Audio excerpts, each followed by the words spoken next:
All right. Hey, what's up, everybody? It's your host, Kai, accountant by day and content creator by night. You know, hopefully, unless I win the Powerball tomorrow or tonight. Yeah, it's tonight. Like 1.7 billion. I doubt it. Would I still be a content creator tomorrow if I was?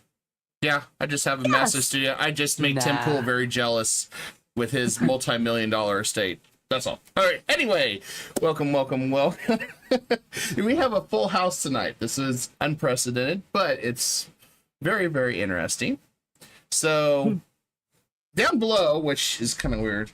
What the hell, Ruggles? What the hell? I don't know. You're the one who put me down here. Jesus Christ. Well, I always knew you were a bottom, but well, geez. Okay, stop saluting like that because you make me think you're one of the Brady kids, Ruggles.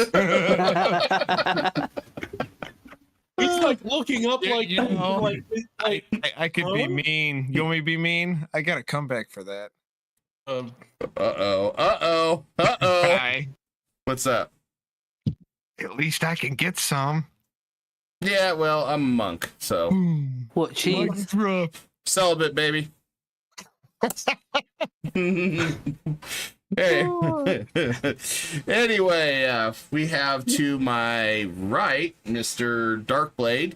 He is one of our new guests coming on. I was going to interview him and another guest on another show at some point, but what the hell's going on with my OBS tonight? Anyway. I don't know. It's something. Yeah, I can't maximize it, minimize it. I don't know what the hell it's doing. Okay, well, You've broken it already. Yeah, it's probably the pimp shades. Yeah, probably. So, how you doing, Darkblade? I'm doing good, and you? I'm doing fantastic. Ready for the show. And to my left, you know her from last week, and welcome her back again. See Chaos Queen. Chaos, baby. Welcome back. Yeah. Hi. And what the hell's going on in my OBS? Why is it stuck? It doesn't look stuck to me. he has so many technical difficulties. It's not even funny. Yeah, well, okay, that's fixed. Some reason it got jammed. Don't ask me why the hell it did that. We always have Why? Why did he do it? I don't know. Bring her on the show again. So, yeah. I was like, hey. Yeah. Okay, not nervous at all. Hey. No pressure. A lot of pressure to live up to. So much pressure. So much. And not receiving that video to maintain some stream. It's free, YouTube. You're getting everything I can give you. I'll tell you. Yeah, that's what I'm saying. It's a screw tube. Yeah. Uh-oh. No, What? that's a different website. That's Wait. Yeah, That's OnlyFans. Oh, sorry about that. No. That's Twitch. Or Kick. Twitch. We'll Kick- link you that later on. Or Wink, Kick wink, has nod, nod. changed. we'll link to that later on for a $1.99 download. And to Chaos's left, because I didn't have time to make everybody's fancy name tags, we have our first guest ever, Miss Kentucky. Welcome. Thank you. And down below, you love him, you hate him. He came back to torment me again, or the other way around. We got TFG1 Mike from Geekcast Radio, the best and one and only.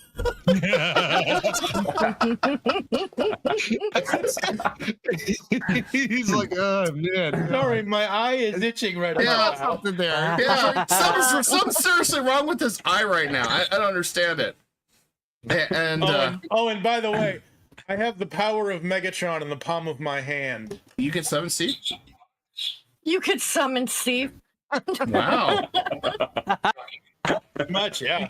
He can summon Steve. Yeah. Yours. And then Usually, hell, the first time I was on here, he showed up like for out of the blue. He wasn't even supposed to be here the first time I was here. hey, he did that last week. I told him come in any time because I can't even get him on it right now because of our schedule. But yeah. What? Yeah, that too. Yeah, that too. Oh, that was directed towards Mouse, I guess. And we got Mouse back. You know, the one only, the cheese wizard himself. I love cheese. A mouse. Did you Hello? say a cheese lizard? Wizard. I guess. Oh, okay. All right. Remember that But- part of Harry Potter. But he also goes by Papa. Oh no, Yes. no. John, stop. Oh, God, Leviosa. Leviosa.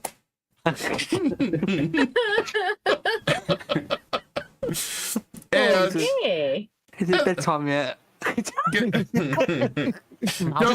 your worry, bedtime at we're this gonna have point. some fun because we have two fellow guys across the pond tonight. So we may have the old, well, it's American saying, the old British invasion. So we're gonna have some fun tonight. Hide the Okay. tea. Hide the tea. No, we I don't hate like tea. Good, hide it. He's like, good, hide the tea. I don't fucking like the tea. Oh. Jesus Christ. And Hey. the coffee, hide that. Hey, Ruggles, are you trying to become Ringo there?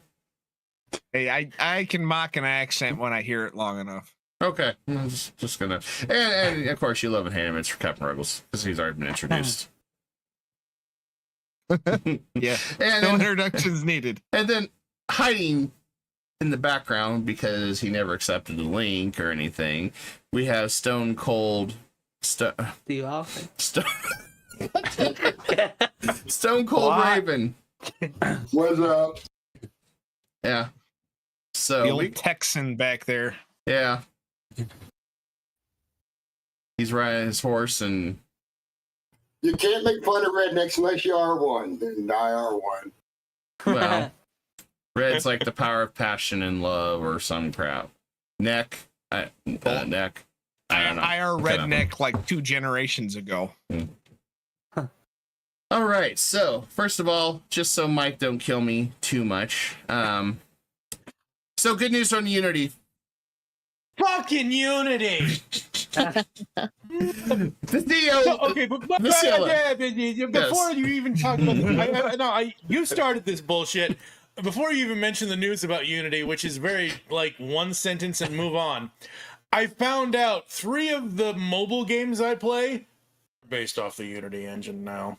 yeah, most of them are Unity. That's the sad part, and that's why they were trying to price gouge the shit out of all the indie developers, mobile games. They wanted action from Genshin Impact, all those, but it looks Now like they don't have to. well, at the marketing disaster, the CEO has resigned, stepped down apparently. So I'm sure He he'll took be. the money and run. I'm sure he'll be going somewhere else, That's and what I do. I'm sure he'll be running somewhere else to run that business to the ground. Go on, take the money and run. And yes, YouTube is acting screwy tonight. I see Okay. it keeps saying it's buffering, but it's the stream to YouTube is running at 1 gig upload download. It's, No packet it's running loss. fine. So I don't know. Looking at it right here, it's It's my train of thought derailing. It's Only when you're around, Music Box Boy. so it's kind of weird, but yeah. So Unity impacted a lot of people. Damage is done though. A lot of people have already started to leave Unity, so I don't know what this means for the indie world because almost every game we look at is through Unity. Phasmophobia, which is very popular, and 7 Days to Die, which is another popular one. Genshin Impact. I mean, pretty much anything you can see is Unity. Well, to be fair, it's no loss for 7 Days to Die. They're still in alpha. Yeah, I know. They could start over. Yeah, that's true. But hey, at least they didn't have to start charging every time you reload $1. Oh yeah, like they wanted to do with Battlefield. Yeah. That was the Unity CEO that pioneered the whole gotcha and cash shop stuff. So That's when EA said, "You're fucking fired." No, it still went through. Still have it today. they don't charge you for reloading ammo. They just charge you for other stupid shit. Well, yeah. Well, give them time. Give them time. So Jinx it.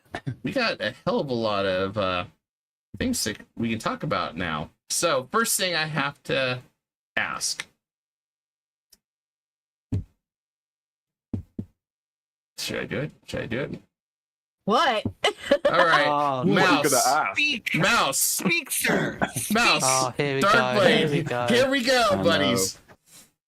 what is the origin behind the baked beans and toast that Mouse talks about so much? I knew this was coming. No. Mouse loves it. He says it's a normal tradition. It is for certain parts. I'm not sure what's wrong with For me, that. it isn't. No. No, for certain parts of the UK, it is though. It's baked beans they do for breakfast. Yeah. Baked beans on mashed potatoes, baked beans on everything. They also eat blood sausage. Yeah. What the No. hell? Everyone's No like, no. way. No way. How would I ever eat that? I'm telling you, a lot of them do. Blade's like, absolutely fucking not. Yeah.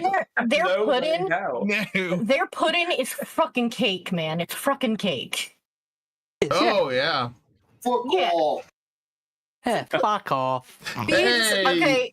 Hey, Gaki says Gaki. beans on toast with cheese on it too for the win. Yeah, that is nice. That is nice. See, so we got somebody else that recognizes bean on toast. So, I mean, Uh-huh. so, well, So, you know, so is it a regional thing then? Like different parts? Or, I mean, or is it more centralized? Yeah, that's what it is. It's basically different parts of the UK that basically does that, because where I live, we don't do that. We don't. Liar. So, like, what's You one? live in the normal part of the UK. Yeah. Oh no! We love you. We love Hang on. you. Nah, you're awesome, So the part Gaki. I live in is it normal? Like, Yeah, I'm curious. I'm It curious. must be. I'm very curious. It just because Noah Laris kept bringing that up when Mouse was gaming for a while and asking me all sorts of questions about baked beans, and Mouse is like the only one I know at the time, and I'm like, so I'm curious to know more about it from your guys' perspective. You haven't had the new one, have you? What's that? Oh, I did tell you, but the peas on toast. That picture you sent was real? Yes, that was No. real. Yeah, You didn't think that was real? that I was thought you real. were joking with you. It's I as really old did. as their monarchy. Mashed, It's as mashed old as peas the British on bank. toast. I don't know about that. So is But it? I mean, So it's This is just pretty fucking old. it's like any other country. You know, there's going to be like a staple for like breakfast, like our breakfast foods in America. It's different up north than it is down south. Mhm. I mean, oh my Lanta, I tried grits. Okay, nasty, nasty. It's the worst. Oh my god. Oh, No. they're the worst. My sister-in-law tells me, oh, it's just like oatmeal. Fuck my ass, it is. No, No, it's not. it's not like oatmeal. That's nasty. Yeah. That is nasty. But a lot of Southerners, they love it. They love it. I love me some grits. See? Yeah. See? Yeah. They're stone. Yeah, I bet you eat chitlins too, don't you? Ugh. Oh, I ain't going that far. Well, it is. So here, God, you have a brain, sir. okay, so in my area of the country, one of the big things we do is chicken and noodles or beef and noodles on top of mashed potatoes. How many of you in here have that as a staple? Are you talking about like a stroganoff? No, true. No, It's like chicken it's a noodle little different. soup, but it's not like Campbell's. It's homemade, and you put it on top of potatoes, or you make You beef pour and it over noodles. mashed potatoes like Yeah. gravy. No. I do that one. I like to do that once in a while, but it's not a staple. No, Yeah. I ain't never done that. Like, Yeah, me like neither. when we go to our state fair, that's the big thing here is the chicken and noodles, and they make it where the flour noodles absorb most of the juice, so it's really creamy, and they put it right on top of potatoes. Oh, it's making me hungry. All right.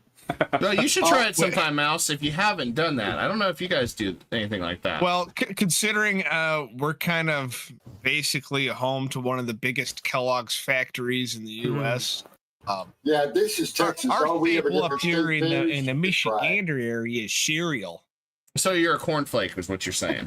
or a cornflake. Do you I know love- why cornflakes were invented? To help the corn. Okay. To help distract people from doing Masturbation. something. Yes. What? Yep. Yeah, if you look it up. Yeah. What? That's Sorry. That's not a Google search I would. I am just a plethora of useless information. you just know your history. That's all. Okay. But if you guys ever want a good recipe, I can try to hook you up with the recipe for some really good chicken noodles. But no. but yeah, for I guess it's interesting because Great Britain is way smaller than the United States, but just here in United Kingdom, Great Britain, whatever, they're the same thing. But, We come from there, guys. well, Yes, we came from there. I didn't. No, you didn't come from over there, over in Europe. Nope. I came from Europe, but you said we came over there. Europe. No, we came from over the other side. We came from over the other side. Well, Our ancestors came part from of me the did. other side. Part of me Yeah. did. The other part of me's been here since ancestors.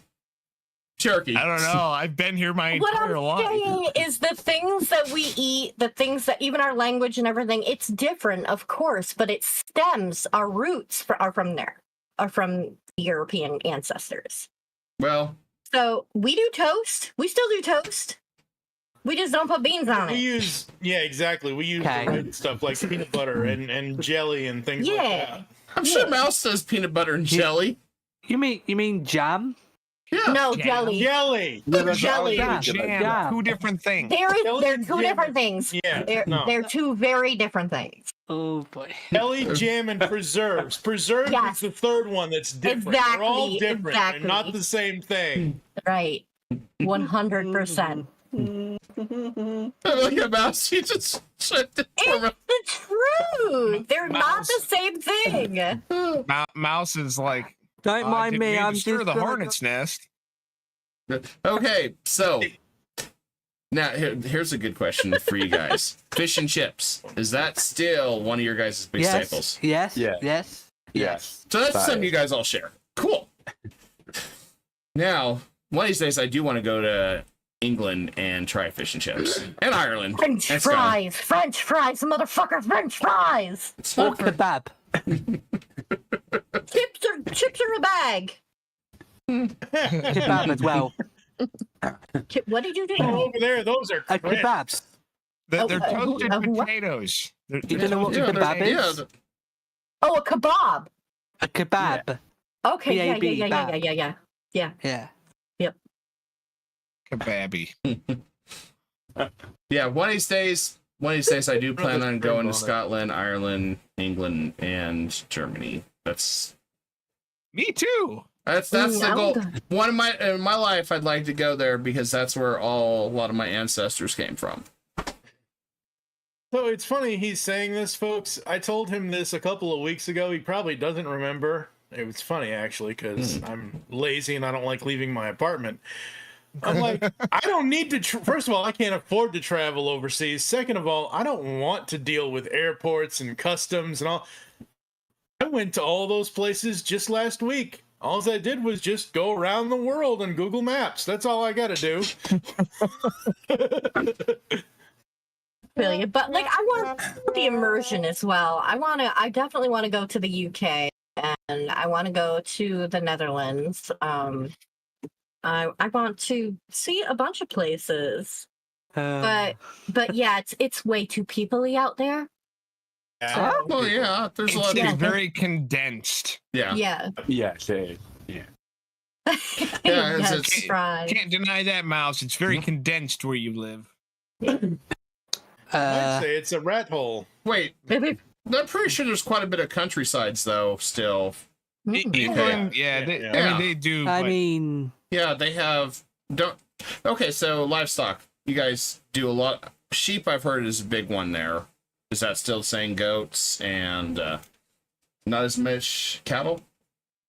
I guess. Yeah. I don't take any notice. No, I don't even think it's like Really? okay, so Mouse lives in the city. Yeah. Blade Yeah. lives Yeah. in the country. I basically live Basically, near yeah. the city. Yeah. There you go. That's why they have two totally different answers. Yep. I that mean, is. we Dark Blade's the have normal one. we have like farms near it, but I just there's barely anything on it because most of them are pretty blank. Blank. So I'll just see Buckingham Palace. I just don't see any. I look at the fields, nothing on it. Like, what's the point of having a farm if you're not gonna have anything on it? Like, He's also 20, so he might not know where to look. Excuse me. I'm just saying. Now, see, what I was going to say was, I see where I understand where he's coming from, where there just isn't any, where there just isn't anything there, because as I said before we started, I'm originally from Massachusetts. I moved to Simpsonville, Kentucky in 1993, 30 years ago at the time. And Kentucky compared to Massachusetts is like London compared to the middle of nowhere on the coast England. There is nothing in Kentucky except tobacco fields, and I don't know what else. You do not even know. Chicken. I went from New York where everything was open 24/7, no matter what. Come down to Florida, and I'm like, oh, I need to get, at the time I was a smoker, I need to get a pack of cigarettes. It's 2:00 in the morning. Let's go hit up Walmart or something.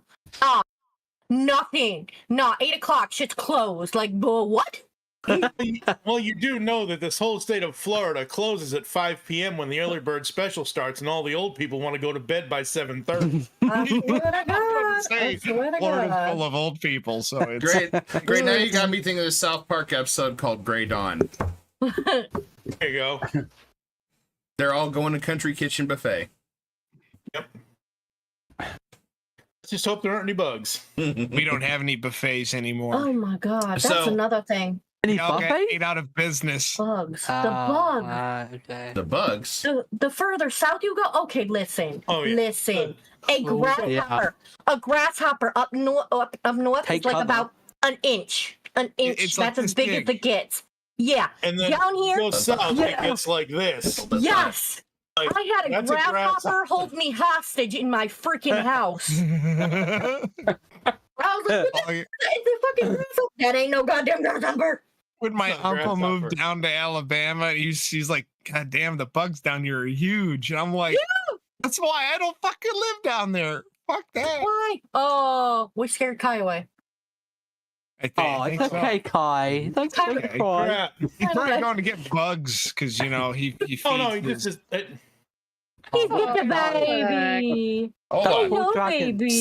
So here's the real mastermind here. Hello, baby. Now, fun fact. This is stuff he eats. I can't see that. What is that? I don't want to see. You don't want to know. Those are hornworms. Oh, They are They What are ones? hornworms. hornworm. Oh, right, okay. Yeah. One of their staples that they do eat, except most of the time they eat tomatoes. When you were talking about size of bugs, imagine this little guy here. He's I having wouldn't- to eat one of those, and he don't care. He's camera shy. Aw. Not even the my butt. My butt. My butt. Ass is what he's doing. Yeah. I think that's what he's saying. His kisses house. Just showing us his ass. That's all Yeah. he's doing. Yep. Kiss my ass. I cannot believe that's how big our dragon's going to get. Yeah.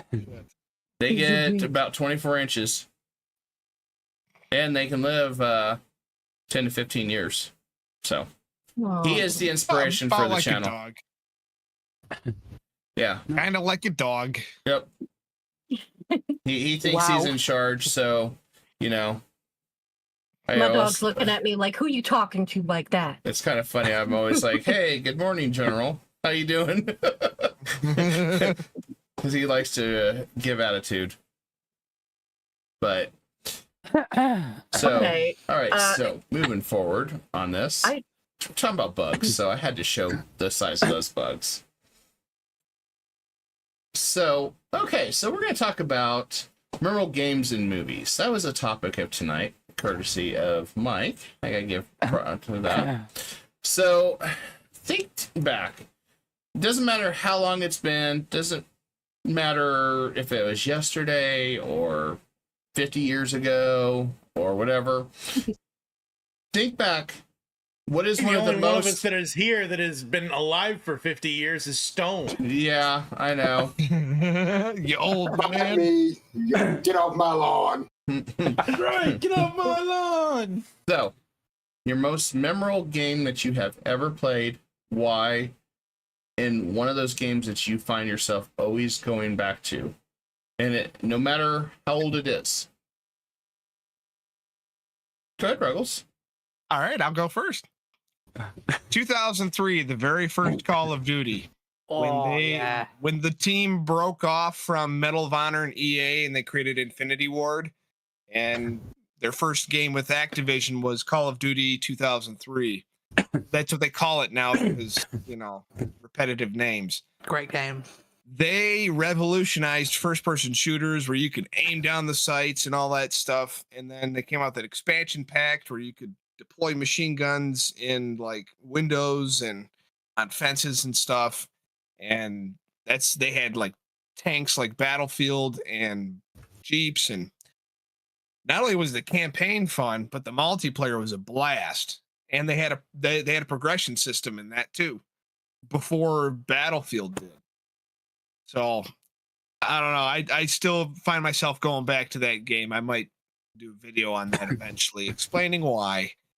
I just find it to be so much fun. And since then, Call of Duty's kind of lost its soul because the original creators of that Call of Duty left in like 2009 or 10 and went back to EA to form Respawn Entertainment and Titanfall, which Titanfall 3, I think, was announced or teased today. I saw an ad somewhere today, literally today. It wasn't for that. It was Modern Warfare 3. Really? Yeah. Finally? Yeah. After all this time? Yeah. Yeah, that game, Call of Duty, sucked since the original team left. I'm sorry. Yeah. After the original Modern Warfare 3, the original team for Infinity Ward, when they left, it's been garbage, in my opinion. I can tell you what mine is. Go for it. Sure. Go for it. Wolfenstein 3D, 1992. That is a good That's one. a good one. I have been PC Master Race ever since. That's 31 years, ladies and gentlemen. Yep. The old man has spoken. All right, who's next? Okay, well, I feel like this is such a girl answer, but Super Mario Brothers? That's a girl. Which one? On the Super Nintendo. I like the one on the Super Nintendo. Mario World. Okay. But originally my favorite was on the regular NES, the 1, 2, and 3. I loved the second one. Because going into the desert world and everything. And it's because all the cute little noises they make and the cute little like Yoshi with his tongue, and it's Yoshi. Yeah, it was. He does that too. It was adorable. Somebody's got a fascination with tongues. He's staring at you. But I'll definitely agree with you. Super Mario World's one I still go back to. I still play that even today. I would love to. I don't have the system anymore. In fact, one time I was making a joke with this guy here. I played the Super Mario World Stage 1 while he was eating a bunch of crickets because he reminded me of freaking Yoshi just eating nonstop. No, now that I look at him a little bit closer up, he kind of looks like Yoshi from the 30-year-old movie this year. Yeah, he does. Yeah, you had to bring up that 30-year-old movie that was not Super Mario Brothers. That was it was like a it was like a nightmare world of drunk version of it. Not so Super Mario Brothers. In 1993, it wasn't bad considering what 1993 standards and practices for films and practical effects had. And the sad thing is, folks, only two of the main 4 character actors are still alive from that film. Yeah, and he Oh, wow. God. and he Both Mario and Bowser are dead. And he- sadly, Bob Hoskins and Yeah. Dennis. What's his? Hopper. Thank you. Yeah, and have passed away since then. And the voice, the character that played Luigi, sat there and badmouthed the new Super Mario Brothers like non-stop. Well, he sounded like Wazamo can just shut the fuck up. That was Serious. that was the best movie in my opinion of 2023 was Super Mario Brothers. It's a great movie. There's I have not seen anything that still beats that. I went to see it in the theater and it was like really cool. Same. I have yet to watch it. You should watch Same. it sometime. I should. I just As paying far as for it. those that are saying that they wish they could still play Super Mario World, how do you not have a SNES Classic system? Those shouldn't be Yeah, that and hard to track they're down. quite cheap as well. I have Yeah. one. I've raised 5 children. Okay, well, are they all gone? Or are No. you collecting child support off of them? No, I still have one. But I'll get there. I'll get all my systems back. But I'm mainly a PC girl now. Oh, PC Master Race. And then yay PC. and then arguably one of the ones that I still find myself going back to as well. Chrono Trigger. what? Chrono Trigger. Not a bad one. One of the Okay. one of the first really, really powerful Super Nintendo games that had massive multiplayability. Every time you went through it, you could have different endings. I think there was 12 total. And you kept all your gear. So it was unlike Starfield, where you start over pretty much with nothing. In Chrono Trigger, you could go back with your best weapons, go get more of them, and find stuff that you missed the first time around, and choose different paths. And the story was phenomenal. And they then turned around and made Chrono Cross, which Chrono Cross sucked. It was it's probably going to make some people rage, and I don't care. It was not as good as Chrono Trigger. But then Chrono Trigger had to come back and do a re-release of it for PSP, and I think it's PSP and PlayStation, where they added another ending, which they called the true ending, that connected it to Chrono Cross. Huh. So it's a very popular game still to this day. A lot of people still go back to that. But that's the one I remember the most, because I remember the boss battles and the music was just epic. Nice.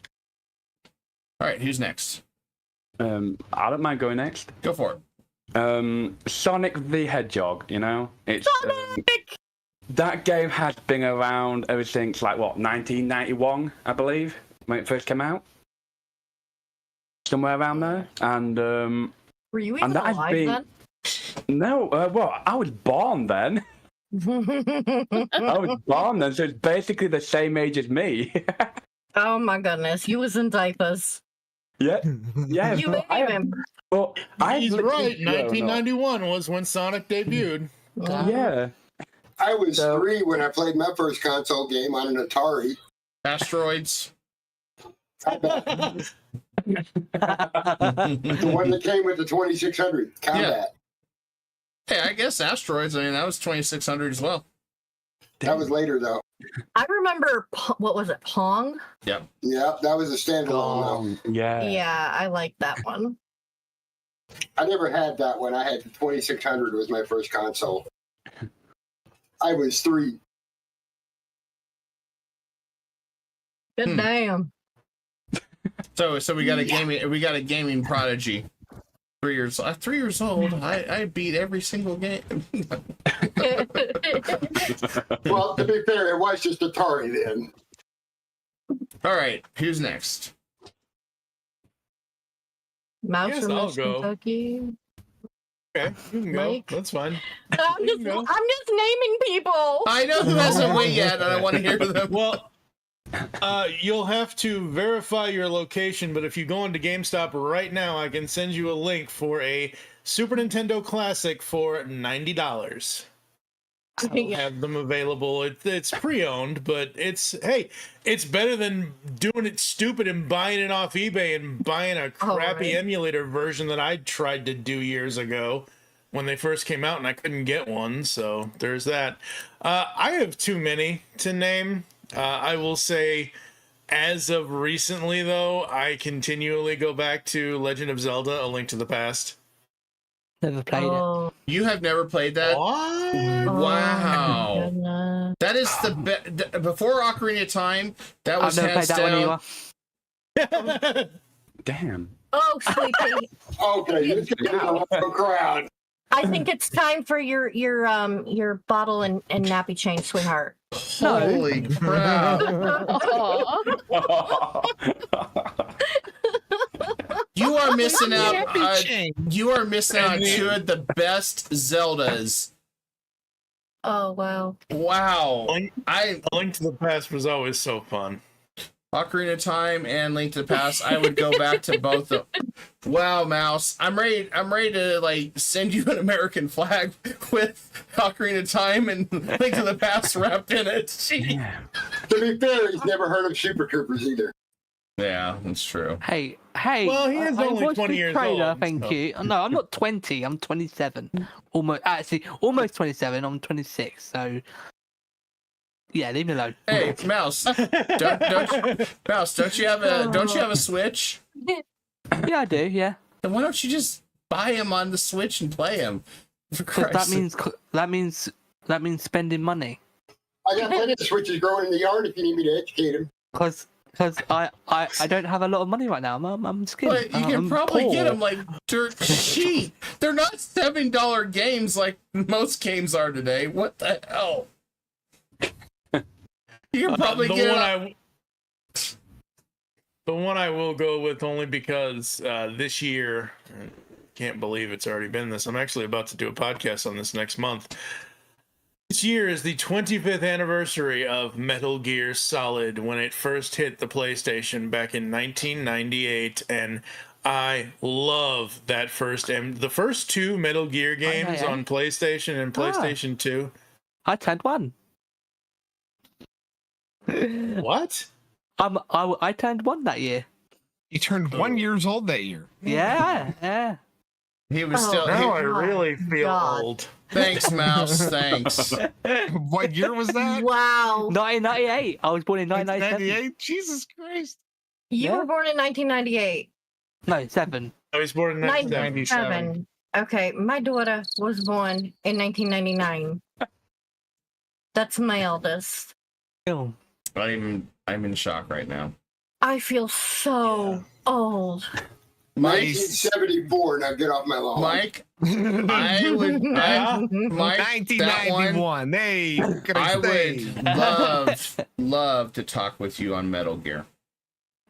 I know you would, and that's great, but I already have a specific... I've been trying to get this guy to podcast with me about this since the 20th anniversary of the thing.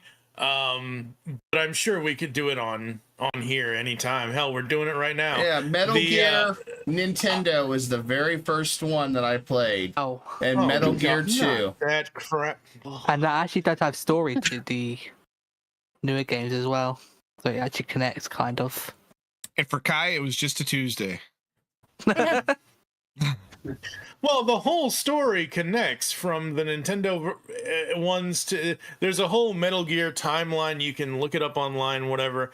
And all of it connects to each other. All of the games. The Nintendo games, the PlayStation games. But where I really found it was when... For those younger people in the room, back in 1998... PlayStation used to do these things called demo discs, and you would have like 4. How could you remember them if you were only 1 Because year old? I started playing games when I was about 5. So you know what? If he's got my first, I was gonna say you started playing games. Either you did or you didn't. I did. I mean, when I was 4, I was playing the Game Boy. So when Mouse was 1 year old, he was able to start playing not all 1 those. year old. Yeah, I was playing about Doom 5. and Wolfenstein. He was a gaming prodigy. Yeah, also I was playing the PlayStation 1 and all the other stuff. And Man. Actually, I played Commander Keen first on the PC. It was a 286. Commander Keen's made by the same folks that did Doom. First one I played was Doom 2. Then Duke Nukem. And you say that, Ruggles, and all I can think of is Kevin Keane, Captain N, the Game Master, 1991. Good show. Absolutely. Up until that third season, what the hell did they do? Immense game action. Go away, Game Boy. Yeah. Yep. Doom 2 and Duke Nukem were my original first-person shooters. Come in. Oh. Well, I came from my left ear, so I actually thought someone was actually knocking at my door. I think somebody's knocking at my door. I will be right back. Somebody's knocking at my door. Somebody's ringing the bell. Oh, that wasn't actual. That was. Did he really? Okay. Yeah, Was that a real? Wasn't that you doing that? That was me. Yes. Way to go! Oops. Way to go! Did he think it was his actual doll? I think he may have. Yeah, way to go. All right, Miss Kentucky, what about you? I probably have to agree with Queen and say the original Mario. Yeah, or all of the Marios. I was just hooked on them. But if I had to choose a recent game like now, it would be Ark. Yeah, totally. Yeah, I mean, whenever Ark first came out, which was what, 2015 or something? Yeah, it was that. I was honestly in like a dark place because my best friend had just died. And I wasn't social with anybody. And I met some really awesome people through that game that helped bring me out of that. So I got a lot of memories on that game. Mm-hmm. So I see me keep going back to it. I feel that way with Plus, who doesn't like dinosaurs? I know, right? Yeah. Right? Dinosaurs I don't. awesome. They scare me. No, I'm joking. Yeah. I like dinosaurs if they're robots. Yeah, this guy's a dinosaur too, ain't that right, buddy? Ain't that right? Or you're a dragon, one of the two. I figured you guys like dinosaurs. You let me hang around. That's true. And you know what? So, Cash, you were talking about bearded dragons. Just to stare it off for a second. See how tame he's been the entire time? Just hanging out. That's why if you want an easy pet, I wouldn't recommend for kids, but if you want an easy pet, bearded dragons are definitely a way to go. You must not like reptiles at all, Mike. My wife named hers Pancake, and it like sits on her shoulder all the time. You know, Kel named hers Waffle. Oh, it's hilarious. I don't know what it is. I'm like, what you gonna name it? I don't know yet. I don't know what I'm gonna name her. I'm like, are you sure it's a her or is it he? She's like, I don't know, but I'm gonna call her a her. I'm like, okay. and then eventually she's like, you want to see Pancake? I'm like, the food? She's like, no, see, this is Pancake. I'm like, oh, you named it finally. Okay. You know how you find out if they're male or female, right?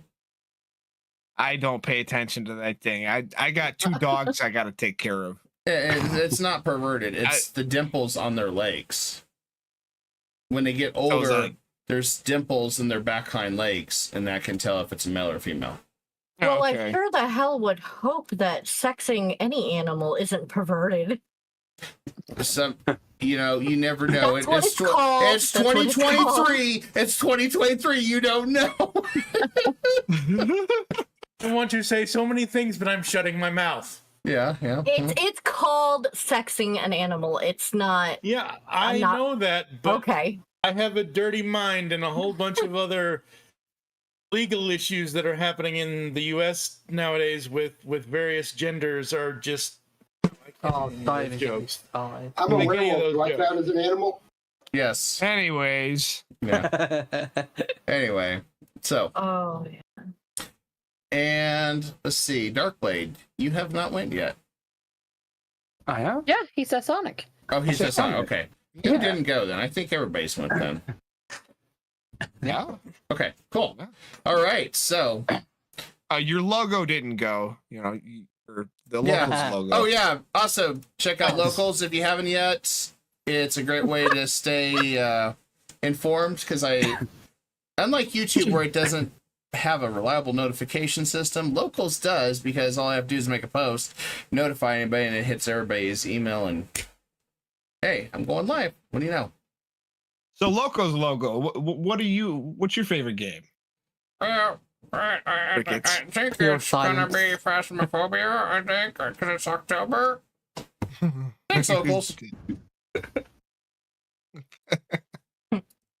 Well, Ruggles, Yeah. it is October, but you don't play scary games. Nope. Yeah, he's too much of a wimp. Nope. Oh, come on. No, I stick to what I stick to. No. This freaky face is shit. scary enough. I don't need no game. Oh. Yeah. What are you trying Hey, to Ruggles. What are you trying to do, John Cena there, Mike? I'm good.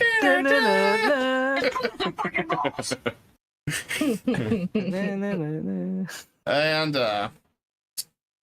okay, so we're gonna switch over to memorable movies. One that you go back to, even if it's just one time a year that you always have to.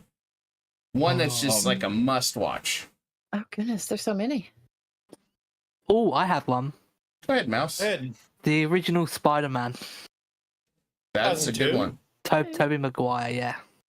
I heard he may be coming back to do another Spider-Man now. He might be, and he also might be the lead role for Avengers: Secret Wars, the Avengers movie that might be that's gonna eventually That come is out. that is if Disney doesn't go broke because they're on the verge Yeah. of bankruptcy. So I would have to say I got two of them. Is that okay? The Die Hard. Yeah. Favorite it's not a Christmas Christmas movie. movie. a fantastic Oh, Christmas Christmas movie. movie. It is a Not a fantastic Christmas Christmas not- movie. it's not. Not a It is Christmas movie. so- It's a movie that takes place. It is not a Christmas movie. It is It's a my movie- favorite Christmas movie. And Saving Private Ryan. Oh, Yeah, I Saving agree with that Private one. Ryan is my favorite war movie because it's got a bit of everything in it, I can see that. and it's mostly historically accurate for how the soldiers were kind of moving up the beaches in Normandy. How gruesome and shit it was. I watched that for the first time. I think I was 10. What? Yeah, Oh yeah, I All right. yeah. A lot of people Yeah. watch that stuff when they're younger. Mouse, even though it says 18. I mean, yeah. hell, I watched Yeah. Rambo when I was 11. So and it's like, Wow. I watched Rambo when I was 7. Yeah. Look, Mouse. The thing is, Different those of us times. different time, but yeah, in the 70s and 80s, like my parents taught me right from wrong and all that good stuff. But like they also taught me that fiction is fiction. It doesn't really, you're not supposed to go imitate it and shoot up a movie theater. All you Batman nuts. All that, but like back then it was like we knew the difference between fiction and reality, and my mom let me watch. I watched. we had common sense. Mm-hmm. This ain't got no common sense. Common sense is lacking nowadays. I've been having to teach my own children common sense. and Demon Knight says Stephen King's Storm of the Century. I've not seen that one, but if we're going Stephen King movies, Pet Cemetery and Christine? Christine is good. Yeah. And everyone's Who's that favorite, one? I'm sure everybody's going to run away because Tim Curry was a fantastic clown. Fuck that shit. I loved it. I agree. Great movie. I thought that. Fucking Tim Curry, he played well in that, but fuck that movie. That Yeah. movie! Jesus Christ. Kiss me, fat boy. I love you. Oh, you. Yeah. I hate clowns. Uh, I I'd can have buy to you a say cow for Christmas. for Stephen King, I'd have to say Dreamcatcher. don't think I've seen that one. You haven't seen that Seen one? that. It's got the sergeant from Saving Private Ryan in it. Plus, it's got Morgan Freeman, and it's got Donnie Wahlberg. Oh. Oh. It's a very good movie. I'm gonna flip the seen- script when it comes to Stephen King because I am not a fan. I'm not a horror fan in general, and I'm just not a fan of his stuff. But the one movie that creeped me out, and I will never watch it again, Sleepwalkers. Oh, that one was effed up. Yeah, big time. Oh, and it's also got Damian Lewis too. So He played Richard Winters in Band of Brothers. Yeah, that's one of my favorites right there. Is Band of Brothers. Yeah, So- Band of Brothers. Hey, Great. Binks, how you doing? hey, Binks. So what I was thinking is Hot Fuzz is the one I go back to every year. It doesn't matter how much. That is a legendary movie with Simon Pegg. I love that film.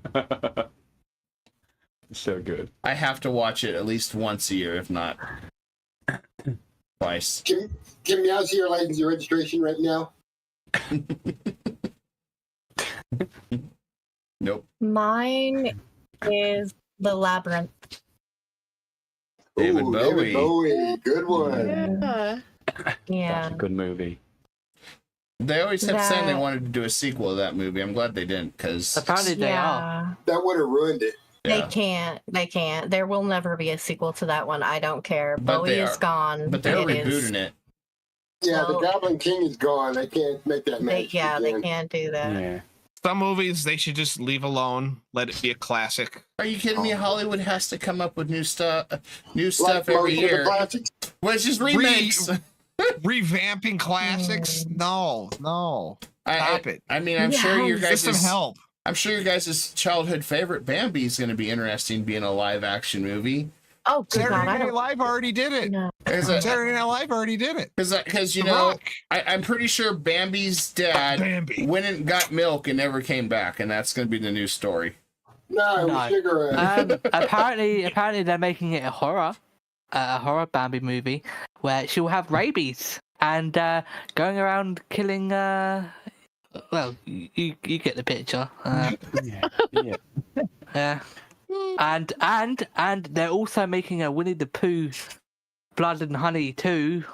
Oh, Oh, Jesus Christ. And they're making a Peter Pan horror film. And they're all gonna be in the same a joint movie, I think. I The don't know, world's but- descending into madness. History of the World is a fantastic movie. That's one I could see somebody going back to watch.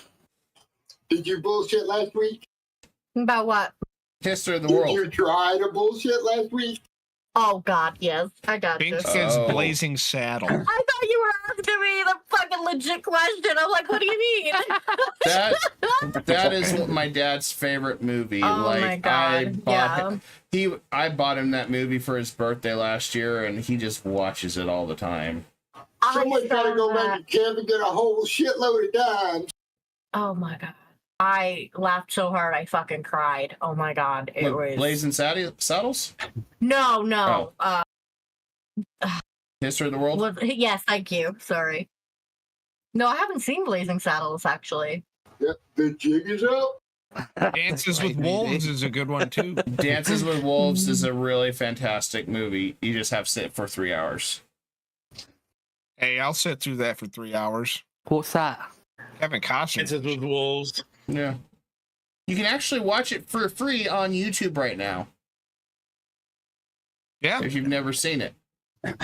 I recommend it. If you got 3 hours to burn, Dances with Wolves is a great movie. It's better than Justice League, or no, not Justice League. It's better than the Batman for 3 what? hours long. Yeah, no, Wait, well, that movie better was than great. the Batman. Yeah. If you're talking about the No. I'm not. No, Mouse. I'm not saying the Batman. Oh. As a plot is bad. Oh, I'm okay. saying The time hour length. length. Yeah. You're better off watching fuck Dances that. with Wolves than you are than the yeah. I For me, regret going to the theater to watch that for 3 hours. Oh. The Godfather.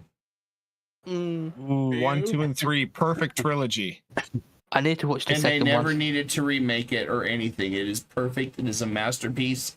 And God help us if Hollywood decides to remake that one too. God, every time I get out, they pull me back in. that's what she said. All right. So what about you, Miss Kentucky? When do you go back to movie wise?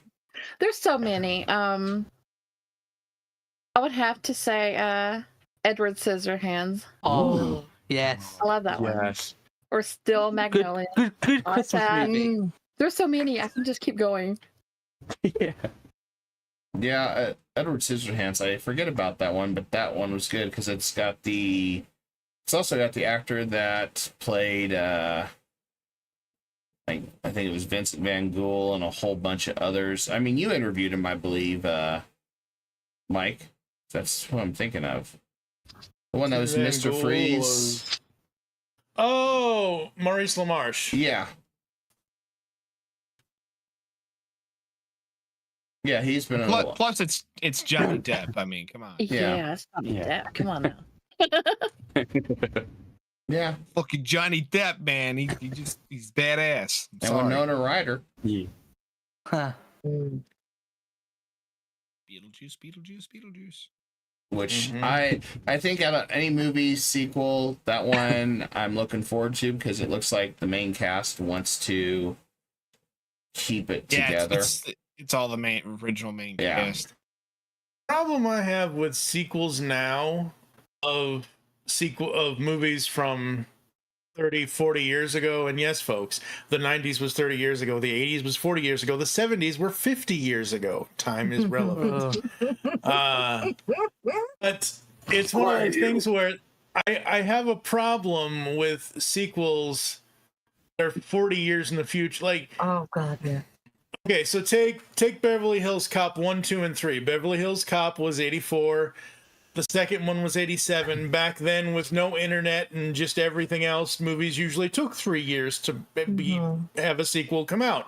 The third movie came out in 1994. Okay, whatever. In Ruggles, you left her. I think this Dumb and Dumber was 94, 95. I forget when Dumb and Dumber came out. But Dumb and Dumber... I think that was 95. Okay, what? It was in the 90s. The point is, it was in the 90s. And then, like, 2 years ago, they finally came out with a sequel. I hate movies that do sequels 20 years apart, unless it's Tron. What about the prequel? You know, prequel. I was kind of sad God. they didn't continue that. They were supposed to make another, Tron movie, but they can't. Yeah, I was looking because they set it up so well with Yeah, that they sequel. did. The sequel It to was- Tron was really it was good. Fantastic. And then they're like, yeah, we're gonna do a sequel to another sequel to that. And then they're like, yeah, we're scrapping. No, we're not doing that. Fuck. Yep. I will say I'm gonna be unconventional here. League of Extraordinary Gentlemen. I actually liked Oh. that movie. Good one. That's a good one. Sean Connery. It was his very last movie. It I've never wasn't watched it. popular at the time. It kind of flopped, and so they didn't make a second one like they planned. But after that movie, Sean Connery retired. That was he ended it after that, which Yeah. was sad because I enjoyed him. He was a very good actor. Yep. Liked him in The Rock with Nicolas Cage. one of Sean Connery's best roles that he ever did was Henry Jones Sr., Last Crusade. By far, hands down, out of the 3 films that actually matter in the Indiana Jones franchise, Last Crusade is my favorite. Agreed. I don't And like it- Raiders. Raiders is too overrated in my personal opinion. I've never liked Temple of Doom. The 4th film is just garbage, and the 5th film, it's just, for me, it's too late. Hey, Mike. It's just too late. Hey, Mike. Yep. There's only 3 movies. I don't know what you're talking about. There was only Raiders, Temple of I Doom, know that you don't and count. Last Crusade. Yeah, I don't know what you're talking about, man. They went back in time and they. Are you trying to write new scripts for movies that don't exist? I mean, what are you talking about here? Speaking of going back in time, Oh, nice. Some of Sean Connery's best lines were delivered in a Is scene that with Back Hunter to the Future Biden. Doc? Back to the future. I can't. Yeah. I can't Yeah, see it's it. Doc. Is that what it is? here, hang on. I'll take it out. But go ahead. Yeah. I will say, for me, one of the movies that I can watch all the time from the 80s specifically is personally one of my favorite Tom Cruise movies that is not Top Gun or anything else he did in the 80s. It is one most people don't really, I mean, unless you know the movie, you don't really pay that much attention to it, because I think it's one of his sleeper hits. It actually ties into Back to the Future because it has the second Jennifer in it. It's 1988's Cocktail. Oglin's Law. Anything else is always something better. Nice. Oh, that's so That is cute. cool. That is so cute. We need a Look at flux capacitor. All Look at the right. great big head and the little teeny body. Get in, mommy. We gotta go. Where we're going. Yeah, roads where we're going. We don't need roads. Still one of my favorite. I do not care what anyone says about Back to the Future 3. That is another great trilogy of films. The third one might have had a few missteps to some people, but I love all three of those movies. It had some missteps, but it closed the story. It's done. The tale's over with. And it drives me nuts to think that they're trying to do a Back to the Future sequel or reboot now. And I'm like, leave it alone. Leave it I will alone. say, though, in 2015, the 30th anniversary, IDW Publishing got the license to do comic books, and the IDW Comics did the further adventures of the characters way better than a fourth film ever could. Well, a lot of the standalone books did really good. I mean, for example, one I think of is the comics after Buffy the Vampire Slayer and Angel. The stories continued, and it was better. Have you seen the news, Kai? No. Oh yeah. Haven't seen. Oh man, it's funny you bring up Buffy and Angel, and which I love those shows minus who actually created. I don't like who created them. Yeah. Don't what? Please don't tell me there's a reboot. Please don't. No. There isn't a reboot. No.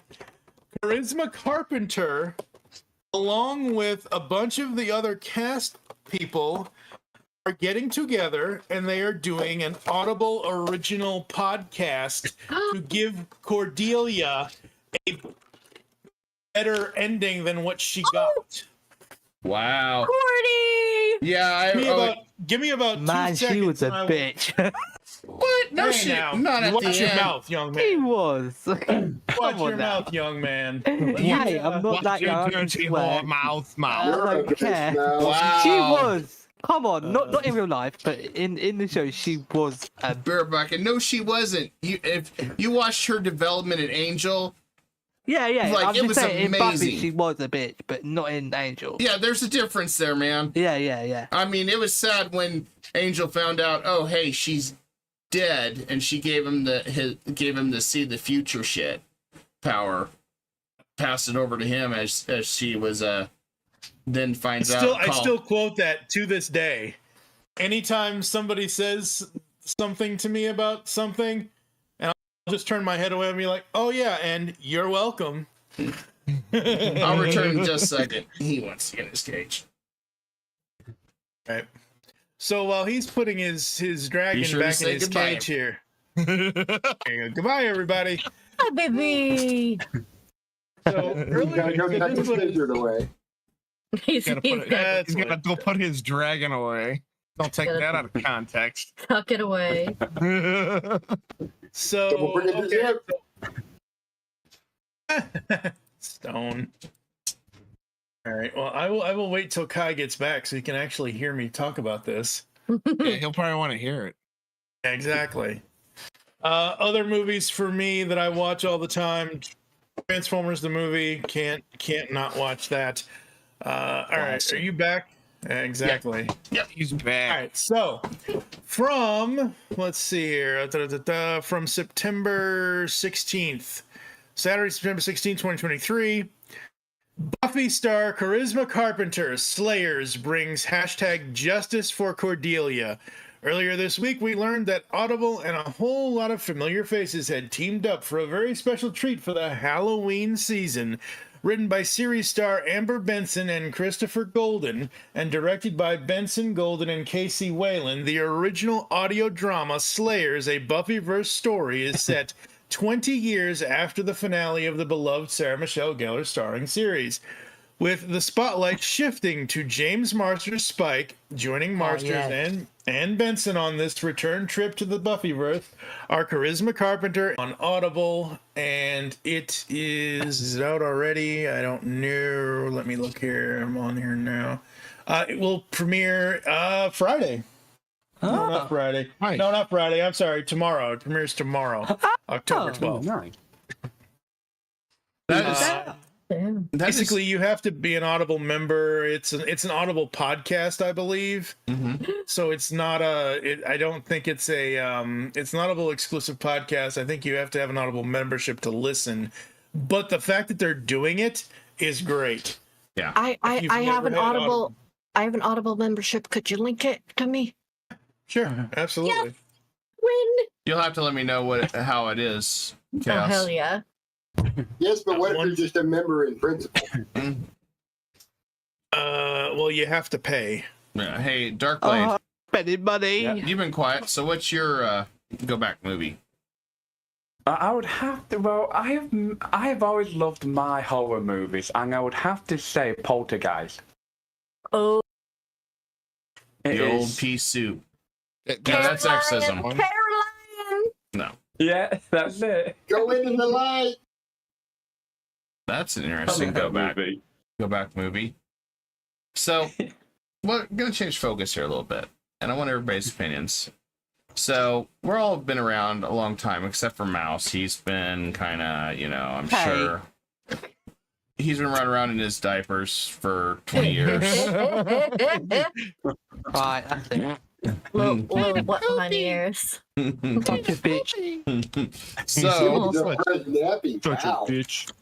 did somebody give him his milkies yet? I don't need my milk. Leave me alone. Are you getting cranky? No. Oh, honey. Okay. Hey, I like my milkies. Well, we'll get you your binky. It'll all be okay. Oh my god. Stop it! I'm trying to type over here. Damn it! So, You're movie confusing me. so movie remakes that you've seen or reboots. Oh God! How many- This again? Hey, we didn't have a full cast, and it's okay, All Mike. right, It's well, okay. I will go last. Then I'm putting myself on mute. I will go last. We're because not. I'm tired of You don't talking even about know movies. what I'm talking about yet.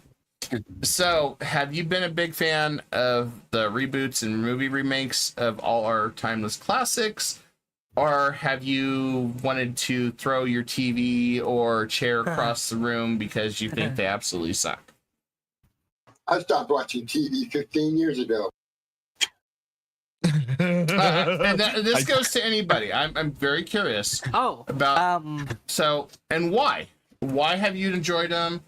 And let's just throw it in the pot. If you enjoyed certain reboots or remakes, explain why. If you didn't, you can explain. I'm curious because we got a very diverse crowd of people with different tastes. So I'm very curious to see what your opinions are on Hollywood's last decade, 2 decades of reboot garbage or remakes. So go ahead, Mouse. Oh, Okay. I enjoyed the. I don't know if they say that's a requel, like a remake. Sorry, a sequel remake kind of to Halloween. Because the Rob Zombie or no, it was meant to Remake be Halloween.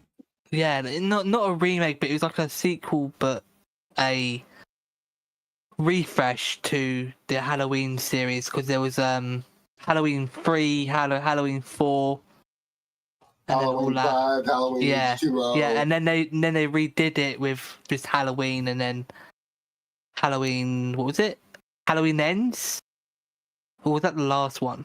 But I don't really see those as remakes or reboots. That's literally the end of a story saga. Finally, they ended it.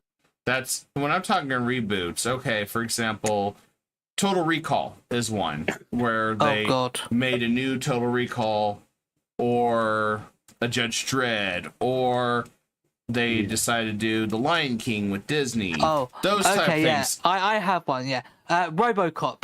I hated it. The remake, I hated it a That was lot bad. because they did not do it justice with the remake. They just didn't do it any better than they tried. And then what about overall, as far as remakes, reboots? Are you sick of it? Would you rather do material or kind of what? Where do you stand on it? I do like remakes because better, well, not better ideas, but new ideas to see what they can do with it. But if they don't do it any, if it's not good, then just stop doing it. Yeah. Like they did with Little Mermaid. I was not a fan of that either. I'm not a fan of any of the remakes. I mean, I don't know. Something about the classics just seems better to me. Yeah. And I'm sorry. I am a huge Disney fan. I love me some Disney. However, I bawled my freaking eyes out when they redid Aladdin. I love that movie. Oh my god. As in bald, as in happy or angry? No, I was mortified. I mean, Robin. God, you cannot. The genie was Robin. You cannot. The genie was Robin. You cannot throw the Fresh Prince in as genie. You just can't. No, and I understand he was trying to make the role his own, but that made me so mad. I was That's tough to devastated. do though with the genie. You cannot talk Robin. You can't. No, you can't follow that. Mm-mm. And the thing is, with the Disney live-action remakes, the thing with Robin was that was him. That was the genie was his character. He would never let as long as when he was still alive. That's why we didn't see a lot of like other genie stuff. I mean, we saw genie merchandise, but like he had to approve everything that they ever did when it came to the genie. He just did because that's the way that his deal was. Well, and Robin Williams reprised his role even as genie in the Aladdin the cartoon. Yeah. No, they had Homer Simpson to do it, which is fine. I guess. I mean, no, I know, but I'm saying like the fact that they got and Castellaneta to do it is fine, but I never really like the Aladdin cartoon isn't bad, but I never like the movies are it for me. That's really. Mm-hmm. I didn't even know they did a cartoon. Yeah, they did. It was a Saturday morning cartoon for a while. Oh, okay. I bet you didn't know there's a cartoon of the Mask Mouse. I did actually find that out, yeah. And they actually did a cartoon of the other one. What was his name? Ace Ventura. Ace Ventura, yeah. Yeah, they To did. be fair, he didn't even know about Super Troopers. No. I'm gonna bring y'all way back. Captain Caveman. Yeah. Yes. Yes. And the Teen Angels. It was like Cousin Ed with a long nose and a billy club. Yeah. Have I actually ever heard of Captain Caveman? I used to watch that growing up. Look when at they the did a General Jack. crossover with Scooby Doo. I used to watch Wacky Racers and all them other So old ones. Oh God. So what about you, Dark Blade? Oh, the remakes.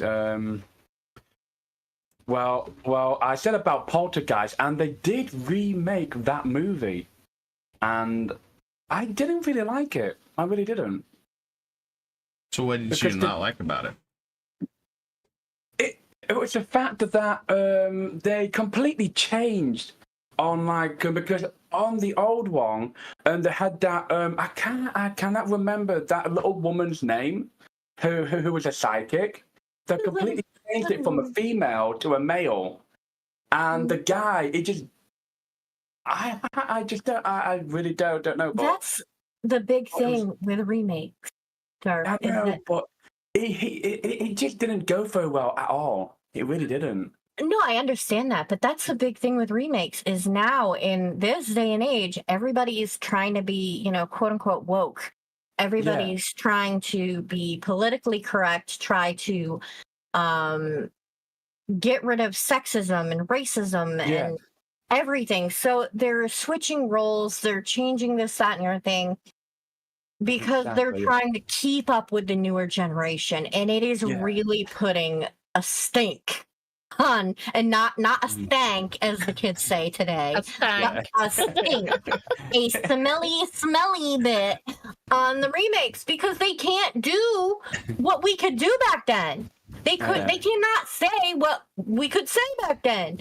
Did you know that sorry, go on. No, go for it. Did you know they're also doing a Lilo and Stitch live action movie remake? And apparently it's actually staying true, more truer to the cartoon than The films, the animated Yeah. films. How they were doing a live action How to Tame Your Here's the Dragon, thing. and that caught Yeah. hell. That caught hell with them changing a whole bunch of stuff. I guess I don't remember read the article, but there was a lot of people that got offended by it because they were essentially ridiculing the Norsemen, and it took it as an insult. A lot of them did. I was like, that's interesting, because a lot of people, you got to remember, a lot of people you're talking Norwegian, Danish, and Swedish. Their roots are the Norse and the Vikings and stuff. So you gotta be careful on how you do that stuff. And that one's getting bashed. Or the one that got canceled was Snow White. Yeah. But why Just it got probably a canceled good bothers thing. me. 7 humans. It got canceled because the actress couldn't shut her mouth, and she was running the whole movie to the ground because for some reason this is the problem with social media, in my opinion, as well as some of the actors and actresses. They get too politically charged and they just go and they demolish everything, and they say we're modernizing it, but they're modernizing it to the point that you're destroying the core story, the core principle, the core folklore of these stories. If they let politics out of movies, I would go out and watch more of them. But Yes. I don't watch a lot of movies or TV shows because they base it around politics and they want to tell you how to think, and I'm not all about that. Exactly. I'll go watch something from the 60s, 70s, or 80s. Yes. But if you want to go with the whole Disney thing, with like Snow White, with all that, I'm just saying, where did they originate from? Germany. Yeah. A lot of those folk tales were folk tales from Germany. Yeah. Germanic. Yeah. Then you've got the Grimm brothers. Yep. And It was actually the Grimm brothers that wrote most of those. yes, And they're German. they are completely different stories than what Disney did.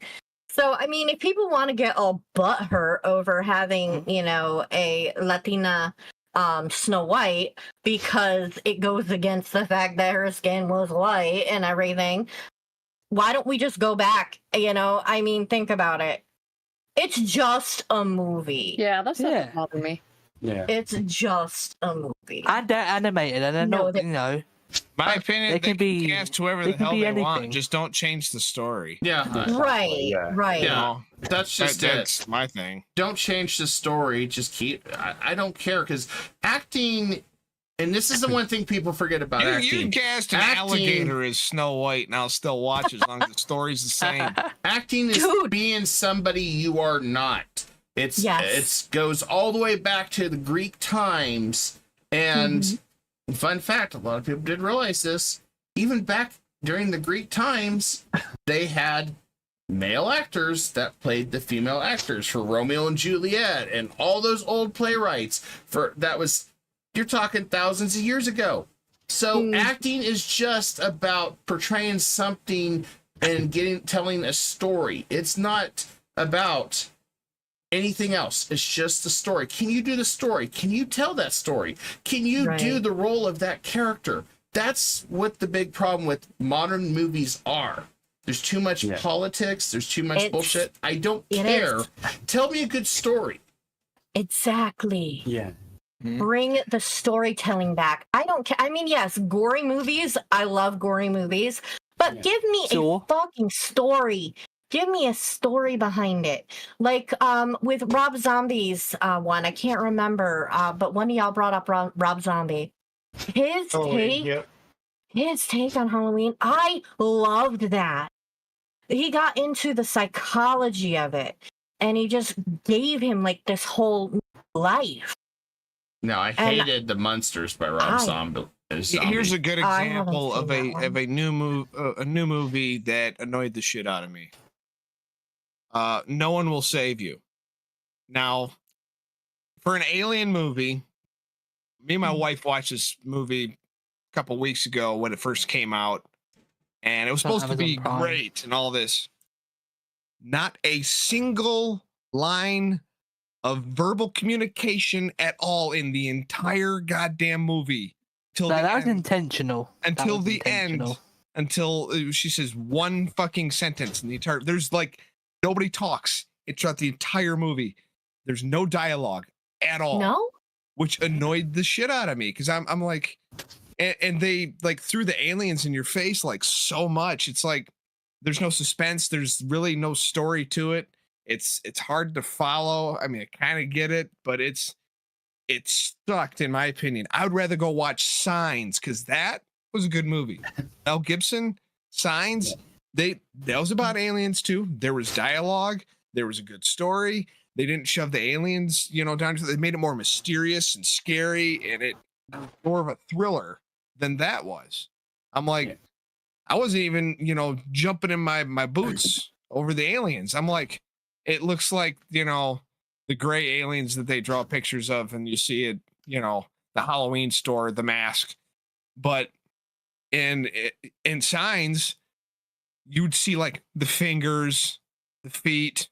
You wouldn't really see the full alien. And the one where you saw the full, alien was on like a TV screen from a video camera, and you could barely make out what it was. It's like the difference between like Victorian ages and today, where if a woman's blouse just slightly left her shoulder exposed, that was scandalous.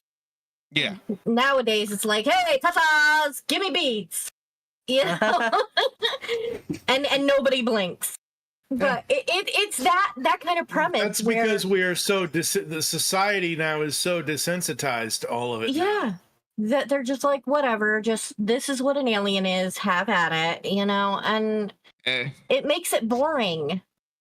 I mean, there was once upon a time where a woman could walk down the street and, people would imagine what she looks like, and everything, and she would be classy and it's mystery, Yeah, and nowadays everybody's got everything hanging out. So it's just like where well you're over sexualizing everything. Well, I mean, you're barely wearing anything at all, so yeah. I remember when all our parents were like, oh my god, kids, you can't watch Cinemax after it's 9:00, and nowadays it's like all the kids can watch it, and I'm like, nowadays they have that shit in commercials. Come on. No, sex education, my ass. I am sorry, sweetheart, but I'm gonna tell you straight up, ain't no woman sound like that, okay? Oh, mouse.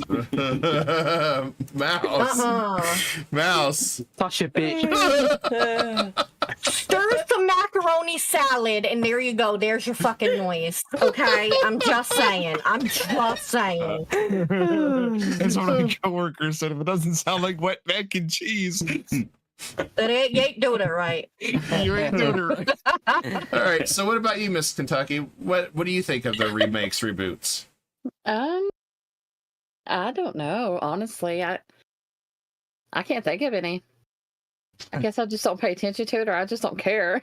They're not memorable. Yeah. Personally, I have no I don't have interest in one. reboots. It screams no creativity, no originality. Yeah, when it comes to movies, I guess I just don't care. The only remake reboot that I really liked was Judge Dredd. And that was because you had the campy one with I am the law. And then you had Carl Urban's, which was just, he had limited ammo. He was in a situation, and he's like, It was the comic brought to life, is what. And it's like, It was the comic brought to life. and both are timeless masterpieces. I Both didn't know are who the guy fantastic. in the remake was until I watched The Boys, and then I found out that he was actually the one in the remake of Judge Dredd. It is And I'm like, such. Everything Carl Urban is in is Fantastic. really good. Like even as much as the movie Doom sucked, he's the only reason that it was even watchable. Yes. Even in the movie Star Trek. Oh, Yeah. he was Which- literally he McCoy. It was. I mean, fucking nailed it. literally nailed it. I mean, this guy is a brilliant He actor. watched Any so many role- hours of McCoy to master it. DeForest Kelly, yeah. It was impressive. Simply impressive. And I know that's from a different franchise, but still. And but the thing is, he is what we call a talented actor. You can put him in any role, anything, and he's gonna hit out of the park. Just like Yeah. Carl Urban. Any role. I don't know. I With- have no idea who he is. Have you seen The Boys on Amazon? Nope. We can't help you there. Star Trek, Star Trek remake. Here, Judge I'll Dredd. put it in. Yeah. I'll put it in general. Yeah, Okay. you probably recognize him if you see him. In general, I don't like remakes because they don't do them enough most of the time. But there have been some where I'm like, oh, that there have been some movies that I've seen that I didn't know were remakes. Perfect example is a movie that is now 23 years old at this point. 2000's Gone in 60 Seconds is a remake. Nicolas Cage, and I did not know that movie was a remake when I was 20 years old back then. But I think the remake is better than what the original was. The 2003 Italian Job with Charlize Theron and the Mark Wahlberg. I think yeah. Mark Wahlberg is in it. That's a remake of the 1969 movie. I did not How realize. did I the saw bloody that. blow the bloody doors off? Yep. So I gotta ask Stone, what's this crap about Lost Boys being a remake? You cannot do that without Kiefer Sutherland and Corey Feldman. What the hell? No, there was mention of it, but they better never do that. You can't Nah, can't reboot doubt it. that one. There's no way. They've already made a sequel to it. I mean, A sequel. And leave it it alone. sucked. Yeah, it was awful. Yeah, I remember that one. Corey Feldman was one of the mains in that second one, and it was god awful. Yeah, you can't have it without Feldman. No. And so, yeah, I just think it. So, I mean, my big thing is, and even this carries into games. So think of how many games are being redone, remaked and stuff, and they throw the subliminal politics in. I just want a good story. That's all I want. And it's really hard sometimes because you have to wade through so much crap to find the stuff that isn't in your face, just trying to shove it, and you're like, I just want a story. It's like I mean, once they- again, I'll use Baldur'sgate 3 as an example. It's not my type of game. It's not something I would play. I'm not a Dungeons and Dragons type of guy, but it's got a fantastic story. I've watched videos on it. It's a great game. That should be the baseline of how games are made, especially with stories. Now, if they had made that game in like third person or first person, I would play the shit out of it, honestly. Yeah. But I'm just not into that top down, roll the dice. But the shit, storytelling is what but was it's- phenomenal. It's perfect. Well, what bothers me is when you get a good game with a great storyline, and then they make a movie of it, and it's just different. Yes. That's what makes me mad. Silent Hill, the original Mario Silent Hill, Brothers, yes, that was Halo. awful. Yeah. Like Halo. Oh, I'm sorry was that awful. Resident Evil didn't like them. Oh god. No. that was They just bad. they They just ruined butchered it. Yeah. Even Netflix's did. Resident Evil was such a hot garbage. I was like, Yeah. what the hell are you guys I doing? think it tried to follow the events that happened in the game, and Well, follow mix the it events up in the with- game. Stop. Don't change anything. If we Yeah. like the story from the game, don't deviate from it. That's and basically they made Wesker have clones, and basically I just didn't get why they had to make him have clones of each Don't get me wrong. personality. It's like Halo, right? They completely butchered their season for Paramount Plus, and if they had followed it, word for word from the game, they could have used the books to like. They wouldn't have to focus on just what's in the game. They could have expanded on that from the book themselves. It's just like with Star Wars. We don't have any content. We don't. We got to make something up.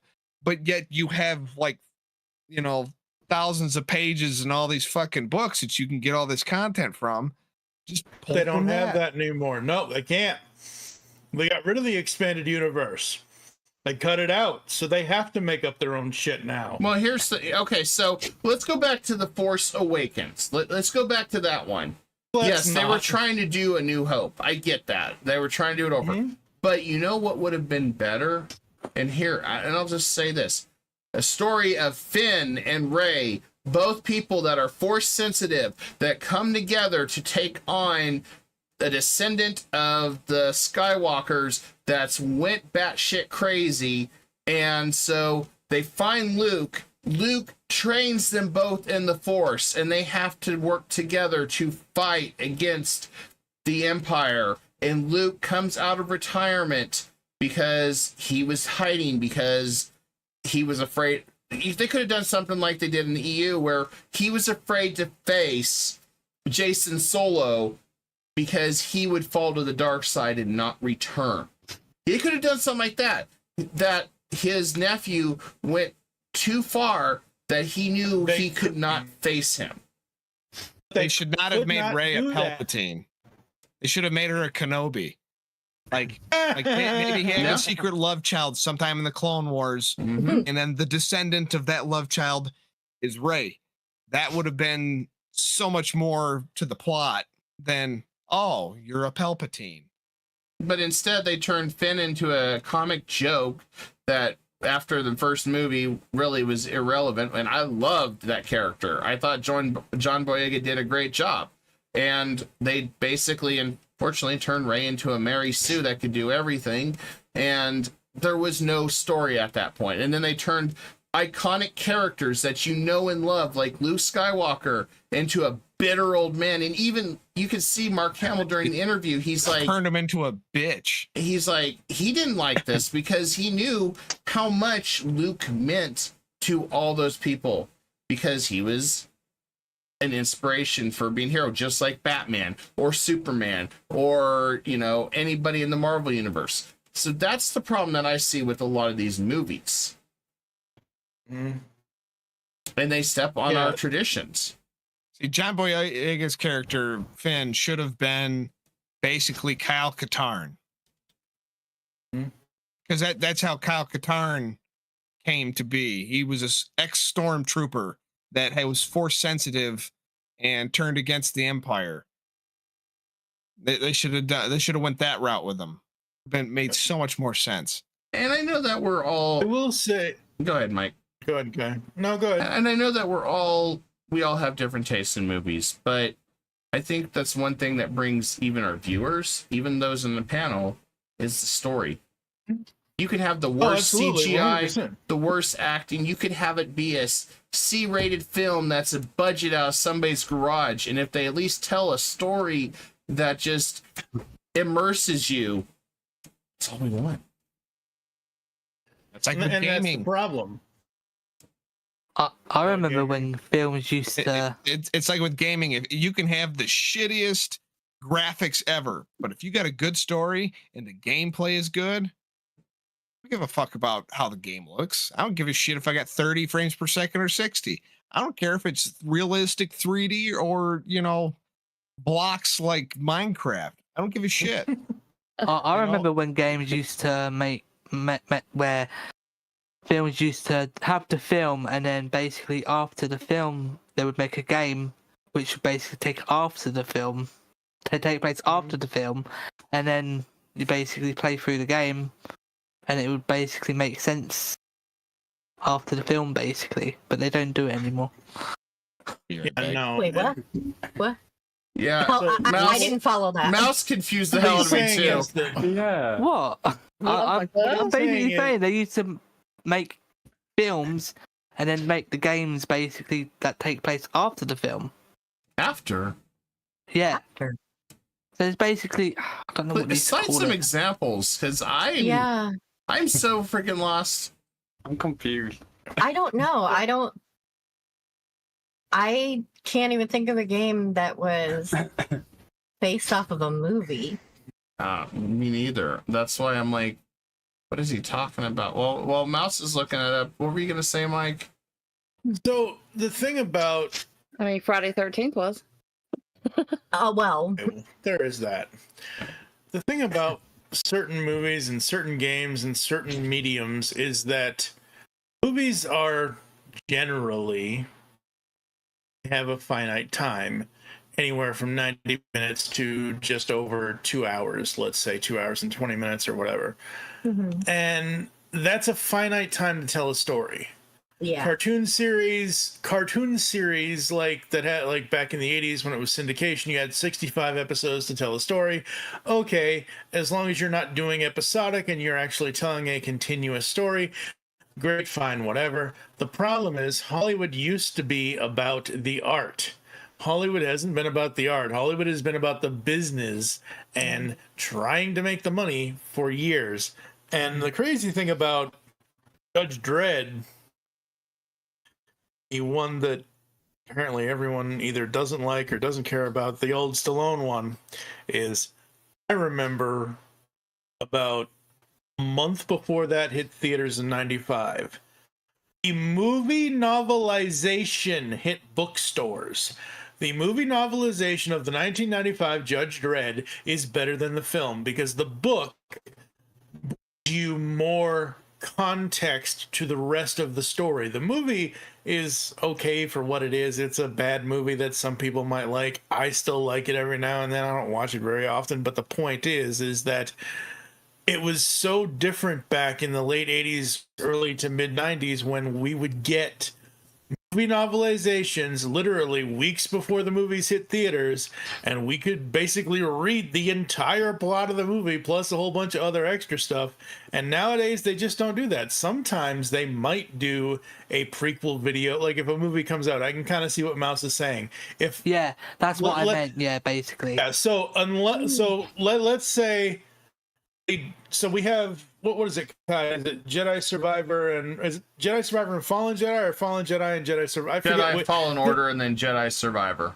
Fallen Order and then Jedi Survivor. Okay, so you take those two games, you take plot elements of those two games, you make a movie out of it. Technically, the games are their own thing, but if you want to do a third chapter to that as a film, you could take stuff and make a movie out of it. So I kind of see where Mouse is coming from, but yeah, it just, I don't know, it's so weird because Hollywood is more about not going bankrupt, and that's why we don't get new original ideas. That's why we constantly get reboots, remakes, and whatever else, because they have to feed that IP license and make sure they don't lose the rights. Can you imagine if Disney lost the rights to anything and imagine if Stone got the rights to Bambi and he wrote his own story. Oh, dear God. That would be scary. Oh, dear God. Everybody's getting sausage tonight.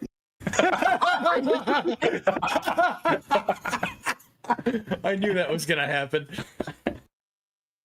Oh, my Lord. And you're correct on that. But here's the other take, though. Hollywood was going broke by doing this crap. That's they are. They salvaged, Absolutely they are. because of the writer strike, which Hollywood loved, by the way. So, and realistically, Hollywood still won. The writers lost, if you really look at the end game of it, because it saved them so much money not producing all this crap projects that they had in the works, and they could finally say, you know what, time's passed, done. Time's passed, done.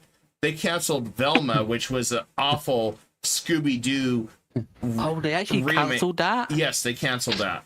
God. No season 2? No season two. They No. canceled it. Fantastic. HBO canceled I it. was gonna watch that as well. So Hollywood literally canceled a whole slew of movies that they knew were going to fail. And while they kept saying Hollywood is making money or losing money, not having films out, no, it was quite the opposite. They were saving money, saving a lot of money, and they had the grounds to terminate so many movies that or shows that were going to run them further to the ground.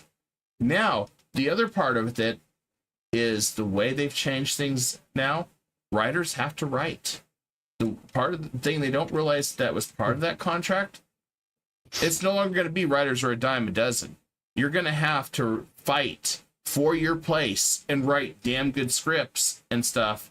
It's not going to be like the old days of streaming where you'd have 80 different Marvel stuff going on at once and you have all these writers and they just pull them off streets, because there is some type of clause in there. So we could see another golden age of media as long as the stories sell. So, and that was fascinating to me when we looked at the writer strike, that in the end, yes, the writers did win some, but ultimately Hollywood won. And Well, you know, I there's a lot of good shows that they've canceled because the writers gave up on it because they just couldn't think of any ideas to keep it going. You know, one good one was on Amazon, The Expanse. I think the first 2 seasons were on Sci-Fi.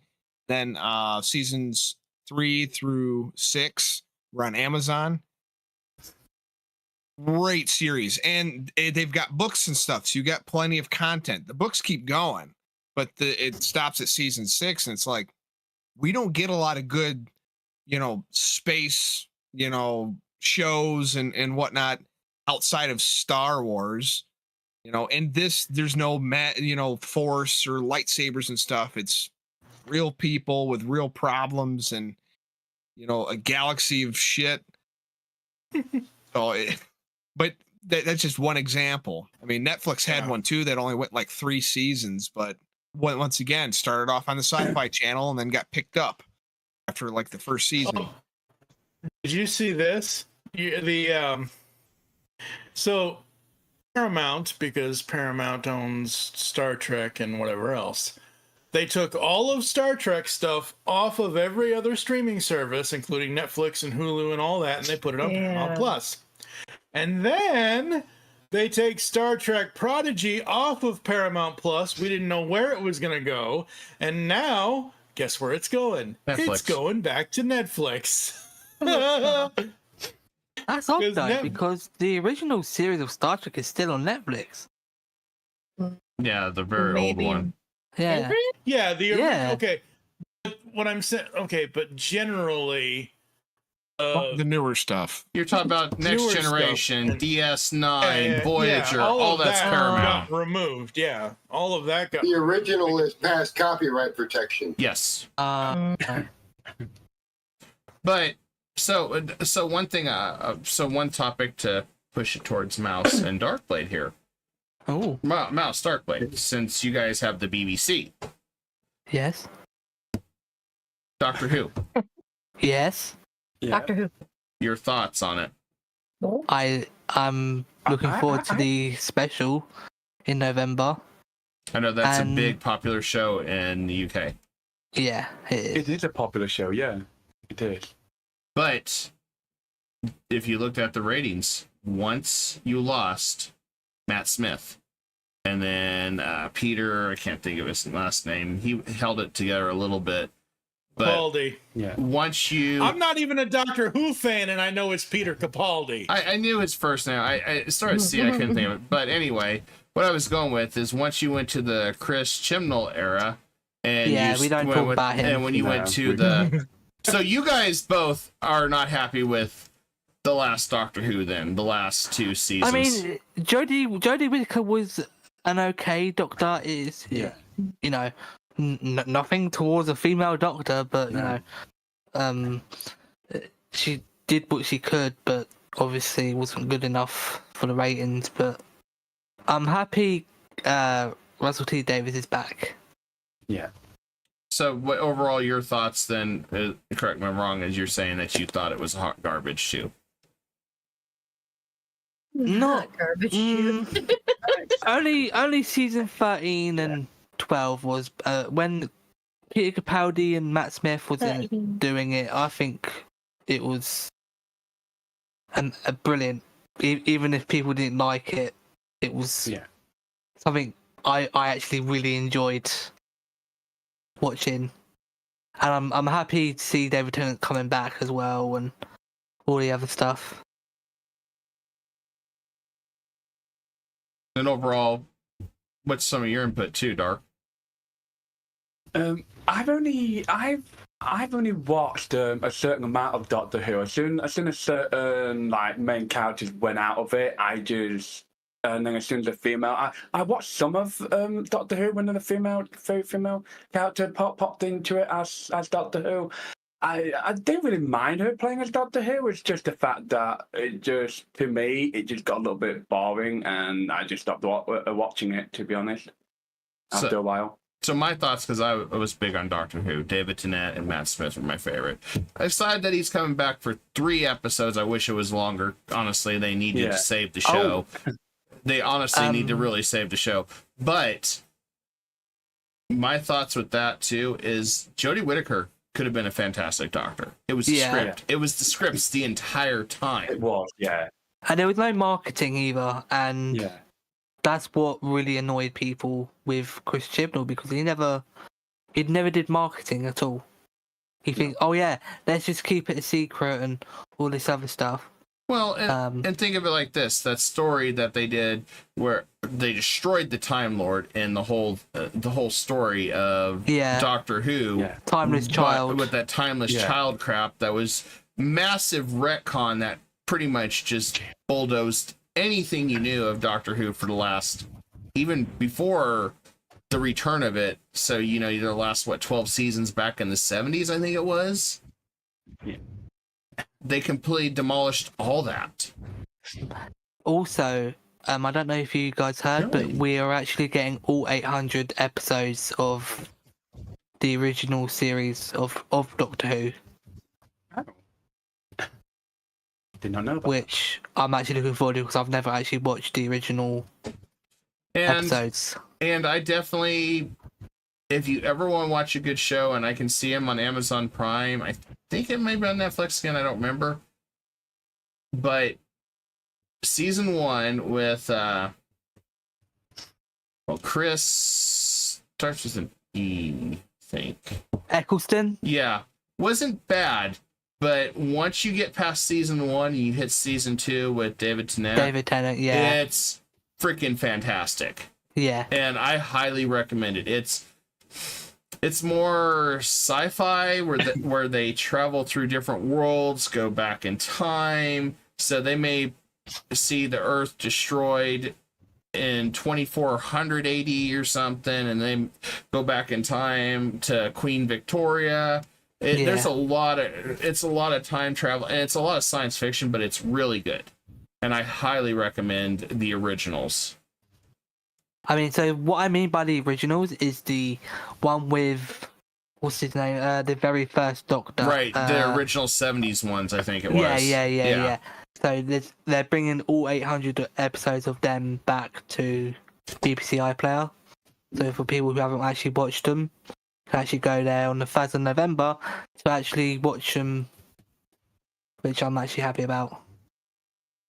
Yes, I think you guys would like Doctor Who. It's a great science fiction one. Yeah, I was into my Britcon phase while that was big with my friend. Yeah, what was this? You're shaking your head, Mike. What was that? All right, not a fan of Doctor Who? It's not even that I'm not a fan of it. It's not something I'm interested in. I prefer my time machines to go 88 miles per hour. Thank you very much. Oh, Back to the Future. it might be on Amazon Prime. Then you could easily do a watch party on Twitch watching the seasons. Yeah. While that was going on, I was in a Mighty Python, Are You Being Served, Benny Hill, Faulty Towers. Yeah, those are old. Those are So old school. my actual first introduction was the 2005 revival of Doctor Who. That was mine So, too. That was my first one. Yeah. And then I started Same here. exploring the old ones too when I could find them, and because they had them on Netflix for a while. It was really good. So for me, back when they did have them on Netflix, like 11 years ago, whatever the hell it was, I asked a buddy of mine who was big into it, and I said, "Hey, because I'm a big continuity person, I need to start. If I'm starting something, I need to start at the beginning, and I need to go to the ending of, like, if it's just a season or a series or whatever." I said, "Hey, what do I can I just start at 2005 season 1 episode 1?" And he's like, "Oh, well, you should check out this episode, and this episode." I should have just gone and watched them all, because he's like, "Oh, well, you should start out with this, avoid this, do this." And one of the first ones I watched was Rose. And I'm like, "Oh God, if this is the way the show's gonna be, I don't care." I honestly think when you start in if you start in 2005, it's kind of slow, but I honestly think the very first thing with the attacking mannequins was pretty damn funny. I actually like that. That's one of my favorite episodes. Yeah. The mannequin episode. Yeah. I love that. I think for me, I just have so many other things that I'm doing, because most of the stuff, and Kai, you know this, I've told you this before, I consume content for podcasting. I've been podcasting for 15 years. If I'm reading a comic or watching a show or watching a movie, I'm most likely going to be talking about it on a podcast that day or that week or the next week or whatever. I don't watch content or do things just to do it. I do it for doing stuff like this and other things. So, and just Doctor Who has just never really been tops on my list to check out. Maybe I will eventually. Yep. So I've been saying that for like 11 years. And Miss Kentucky, you were talking about Gears of War. Where did you hear that at?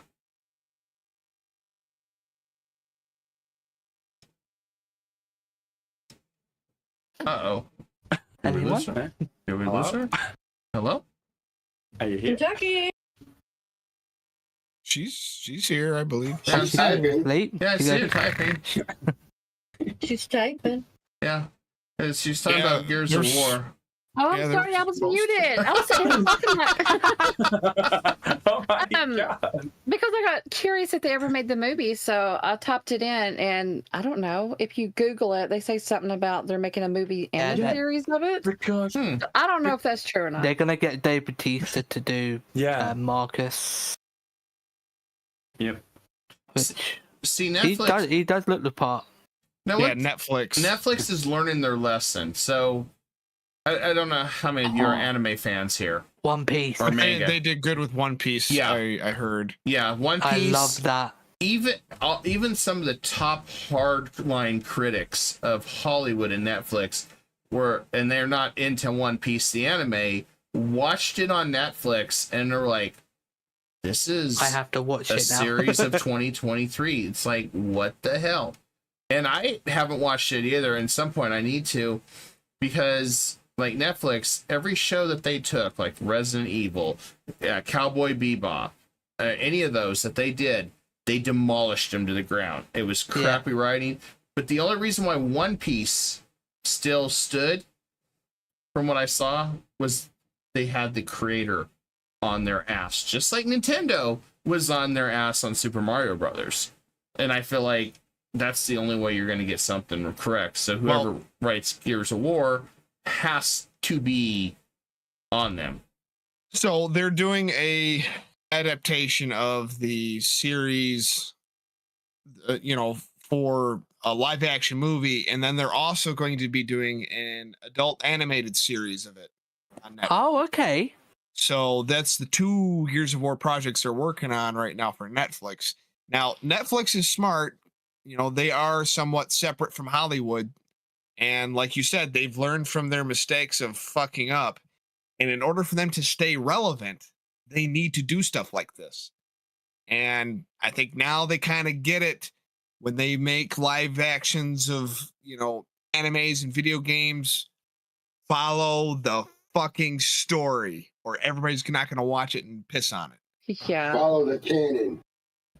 Yeah. Especially now that they've got a bigger budget for the next season of One Piece. Yeah. Exactly. They can do Chopper, because I know he's going to be in the next season. They'll do. They can do more. Yeah. Darkblade. I'm going to say it right now. Netflix is going to be a powerhouse rival to Hollywood. I can see that. Yeah, as long as they keep doing things right. Because they don't use a lot of the same actors and stuff. There's some big name ones that are kind of like somewhat ousted from Hollywood, kind of on the outside. They'll only pick them for certain roles. And there's some that do both, and there's some that just are all Netflix now. Yeah. I kind of noticed that last couple of years.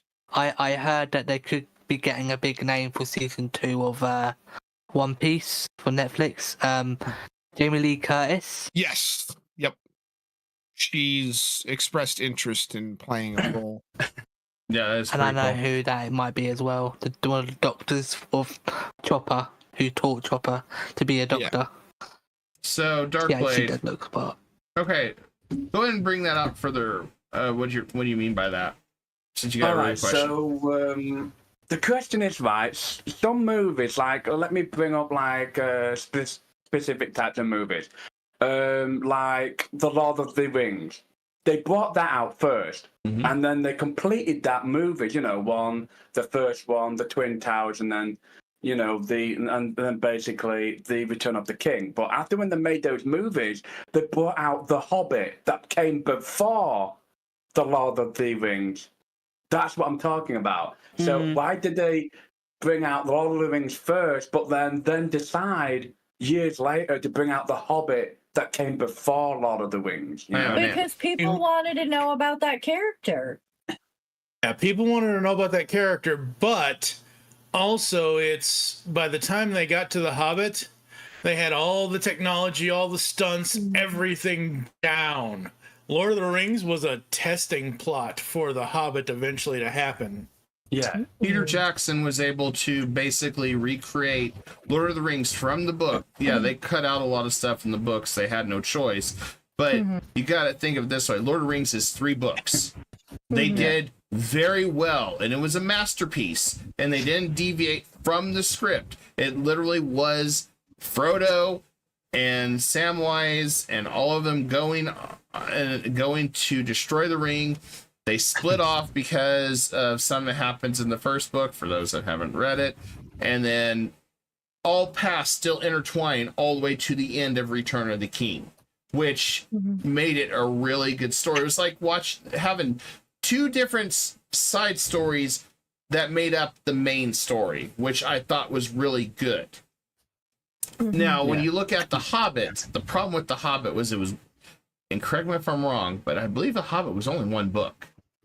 So they had to slice and dice it all up and stretch it out way more than it needed to be. Yeah. That was the problem with The Hobbit. But they were as Mike was saying, and everybody else, It was testing grounds to see if they could do it. And it turned out it was one of the best selling movies they had. People still watch them. Yeah, they do. So everybody was talking about anime and Netflix and everything else earlier. I am not the biggest anime fan, except for really one, and that's it. And of course, you have to talk about man, the myth, the legend. Bleach. Bleach. Fuck you. That's Yu-Gi-Oh! This is not from Bleach, dumbass. That's Yu-Gi-Oh! Is it Yu-Gi-Oh? That's right. Seto Kaiba Oh. in the white coat. Oh. I'm not an anime fan. Literally, the only anime I've I'm ever not either. watched is Inuyasha. Inuyasha was good, though. That's a good Never one. heard of it. It was a fantastic anime. It was adorable. I'll watch Macross. I'll watch Space Battleship Yamato, but any other anime, never could get into it. Did you ever finish it, Chaos? I honestly don't remember. I used to watch it with my eldest boy. I may have, but They- this was ages ago. I remember they stopped at the last season, and then it took about 5 or 6 years, and then they did the final saga one, and that wrapped it up very well. And then, of course, they did an anime with their kids years later. Oh, I haven't seen those. Yeah. I got to keep up with anime just to keep up with my son. Plus, I got to know what he's watching before he watches it, just to make sure it's appropriate for his age. That's good parenting. Yeah. Because I watch a fuck ton of anime, and then when he's like, "Hey, I want to watch this," and I'm like, "I haven't watched that one yet." No. And then when he's like, "Well, I want to watch this one," I'm like, "I've watched that one. That one's okay. You can watch that one." Yeah. It's kind of what you got to do to filter through. Because even if it is like PG-13 or TV-14, there's innuendos, and you got to watch it. 13 and 14 nowadays is a lot different than 13 and 14 back in our day. It is very sexualized, so you have to be picky, choosy on what's allowed and what's not. Yeah, hopefully your son never says, "Hey, Dad, can I watch Redo of Healer?" You do not want to watch that. No. No, you could be 21 drinking alcohol. That's when you can, okay? Yeah. That one is on epic levels of God, no. up. That is top of the line fucked up. I don't think I would ever watch that again. You Jesus did watch Christ. It all? I watched the whole thing, but it You was... did? They're doing a second season of it. I'm not watching the second season. I'm sorry. That was like all sorts of fucked up. Yeah, it was like one of the most fucked up animes I've seen. Jesus Christ. I was like, God, what? no. Yeah. But it was I mean, at first it reminded me of Goblin Killer or whatever, but after a while that one wasn't too bad the further you got into it. Goblin Slayer, yeah, Goblin Slayer. That first episode was fucked up, but after that it got better. No, Redo, and there was a lot of controversy around that one too. Redo starts like maybe okay, then it just goes It's just like fucking complete left field. It's like, Jesus Christ. It's a bit like Demon Slayer. No, Demon Slayer is not. Okay, so Redo a Healer could be considered hentai, in my opinion. Yeah, it is. And they consider it even as heavily censored as it is. Yes, it's very fucking borderline. Oh, I can't even call it borderline, man. And they do have the uncensored version of it. I was the unlucky one to get the uncensored version. I'm like, I have not seen the uncensored.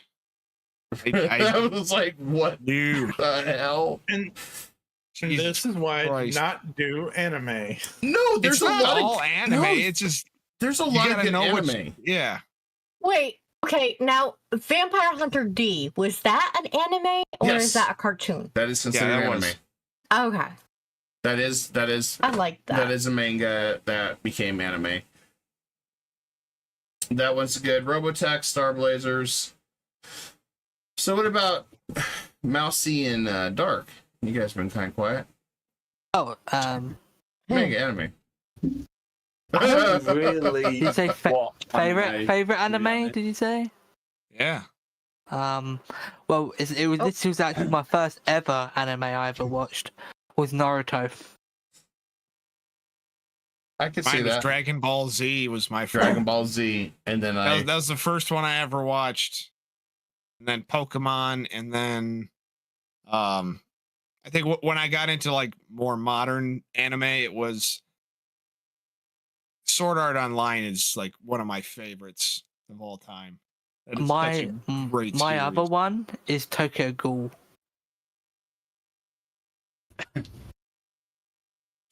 And Clint says he's not anime. What about you, Miss Kentucky? Dark? What about anime for you? I don't really watch it. I don't like it. No. It's not for me. I don't. No. Let's see. Oh my God, Stone! Really? Jesus. I couldn't resist. Boobs? Boobs. Boobies? Boobies. Looby looby looby? Boobies. Tatas. Tatas. Ta-ta-ta-ta. Tatas. Tatas. If they're little, they're tittles. Big old bitties. Bearcross is basic bitch. Yes. And I've not watched Dragon Ball Super. One thing I hate about modern anime is like not like in the last 5 years, they've gone more CGI with it. Yes. I fucking hate it. I hate it. That the hand drawn and stuff like that is so much better. But the CGI with it sucks ass. I hate it. but the problem with CGI is it's cheaper and quicker to do, whereas you're drawing it by hand, you're drawing it many times and you're doing the flip book, and there's a It's difference. like even the hybrid ones that are like half and half. I mean, it's still hard for me to get into it and watch because I just don't like it. Like when Rooster Teeth did Ruby, right? That style I fucking hate. I couldn't even get past 2 episodes in that. My brother loved it, but not Steven, Brian. But I fucking hated it. Okay, so I'm gonna change gears a little bit here. So all of us are gamers here, and all of us kind of got brought together by my insanity as a content creator and our love for movies and games.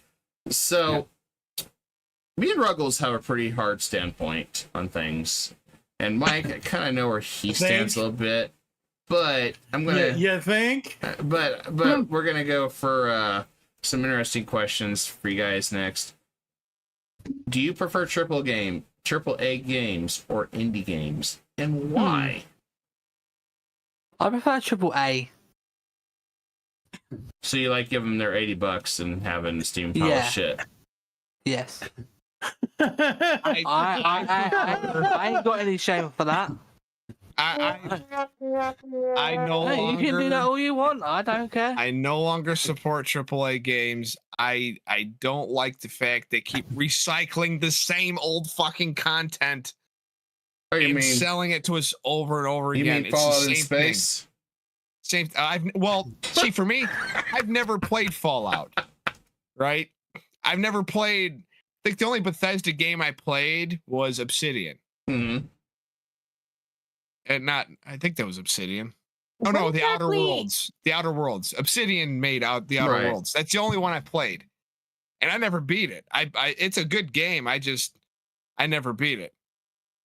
But I've never played Fallout, so when I played Starfield, it was a new experience for me. But at the same time, it lacked a lot. I mean, all they had to do was look at Starfield, a game from 2015, Empyrean Galactic Survival, shitty graphics, but an excellent game, and No Man's Sky. All you gotta do is look at those 3 games, and you could have made Starfield so much better. But no, they wanted to focus on Fallout in space, so They stuck to their tradition, yeah, they stuck to their tradition. Supposedly, it was less buggy. including the undocumented features. Hey, no, I gotta give Mouse a hard time. Is Mouse is my buddy. If I didn't give him a hard time, I prefer who would? indie games now. But oh, reinstalling Windows and rebuilding. Oh, that's Oh, pain. that sucks. What about? Okay, so what about you, Dark? Indie or AAA? And I'm not gonna judge you like I did Mouse, because. I don't know really. It depends on. It depends on what on like the game. To be honest, because I mainly go on to like horrors or survival. So I don't know. Which is mostly indie games. I don't really see hardly anything in AAA for those. Yeah, I guess so. And so probably That's indie true. then. Yeah, that's true. It's like Valheim. Valheim is so much better than I'd say Call of Duty. Yeah. because the graphics isn't as flashy, but there's so Yeah. much more substance to the game. Yeah. Now, Call of Duty campaign was great, but their multiplayer fucking sucks. I'm sorry. It ain't what it used to be. True. So I'm going to take a different approach on this. Being indie games, you get more innovation. Yes. Think of how many more innovative games you get, like Phasmophobia, which is one that I still love, that That's a good nobody would have thought of. An indie developer, just a programmer of one, made this game, and it built a lot of success. Valheim is another one. Ark is another. Snail Game Studio is not a AAA. I know people say they are. Yeah. They're not. That was their first big hurrah. It took off, and then, you know, they had financial trouble and stuff. So, I mean, live and learn. Baseborn 2. The DBK Games, all they did was they took a look at Star Citizen, and they're like, what if we made this entire game a single player experience? And they took everything that Star Citizen could do, and the dude built it in a game, a single player game, in like 3 years for like not less than a quarter of the cost that it took over a decade for Cloud Imperium Games to fucking make whatever they fucking made right now. And that game is so much better than Star Citizen. Rocky Gamer has a good point. He says, I like good games wherever they come from, but sometimes AAA games are not worth pricing them in. Here's the biggest issue between indie and AAA. AAA always going to have their price point of $60, $70, $80, depending on the price hike, inflation, all that crap. Most days now it's $80, which the sad part with a lot of the AAA is you don't get near the content you get from indie anymore. And indies, the highest I've paid for an indie was $30. Sons of the Forest. Fantastic game. Great survival game. Creepy. They're still working on it, still updating it. Fantastic. I mean, that's the problem. And then, of course, AAA literally out of the gate says, okay, now you can pay for a battle pass or these 6 DLCs that are all additional content. And you're like, I fucking hate battle passes. Yeah, I why put any effort into content when you've got the money? Then you got energy left over to go after indies and make a great game. Isn't that what collector's editions used to be for? Okay, so the AAA games, let's just say, let's go back to the Batman games. Batman Arkham City, Asylum, whatever. They had collector's editions versions of those games where you could buy the DLC up front for it. Like, let's say Batman Arkham City was $80. If you spent $130, you could get everything at the time of launch. That's better than having to sink in more money later to me. I'd rather pay up front to get everything than or everything that they have available at the time. Yeah. okay, so Miss Kentucky, what are your thoughts? AAA more, or you lean more indie, and why? I want to get everybody's perspective. I don't know. I do think I'll lean more towards more AAA games than I do the indie games. So why? I don't know. Indie games is okay. Yeah, Phasmophobia, that's probably the one that I came across and stuck with. But the other one, I don't know. I just haven't really came across any that caught my attention other than that one. Arc's Well, yeah, indie. that. Yeah. Arc's I'm indie, 7 like Days indie. I'm a huge GTA fan and all that too, so. I thought GTA was good. I mean, I never played 5, but I And did Red play Dead 1 before. Redemption and all 5 that. is good. Yeah. Pissed me off when it took them, 7 years to give you personal servers. But when it do comes to stuff the on? price, yeah, indie all the way though. Mm-hmm. Yeah. So what about you, Chaos? Like any game that will hold my attention for more than 10 minutes because Exactly. I tend to get bored. My mind wanders very easily. I am loot and shiny things and leveling up. If you're giving me that, I'm happy. It's, I don't know. I'm not big on, like, okay, New World. That's one of my favorite games right now. Their customer service is shit. With an indie game, you have a more personalized experience if you need customer service. And they respond to you. They don't bullshit you. They just give you what it is, you know? Or at least in my experience. But with New World, I have been dicked around left, right, and center, and they didn't even take me to dinner first, okay? Because, goddamn. But I love the game. It's just the customer service is absolute shit. It's funny you say It that just because depends on the game. Yeah. last year, for some odd reason, I don't know why this happens, and of course it was probably my computer back then because my computer was 12 and a half years old. Ooh. I think well, it's the way I usually roll. The computer I bought in 2010 supposed to last me those, like, I literally upgraded it to be as futuristic as it could be in the year of 2010 to last me. So I'm not buying a new computer every 4 years.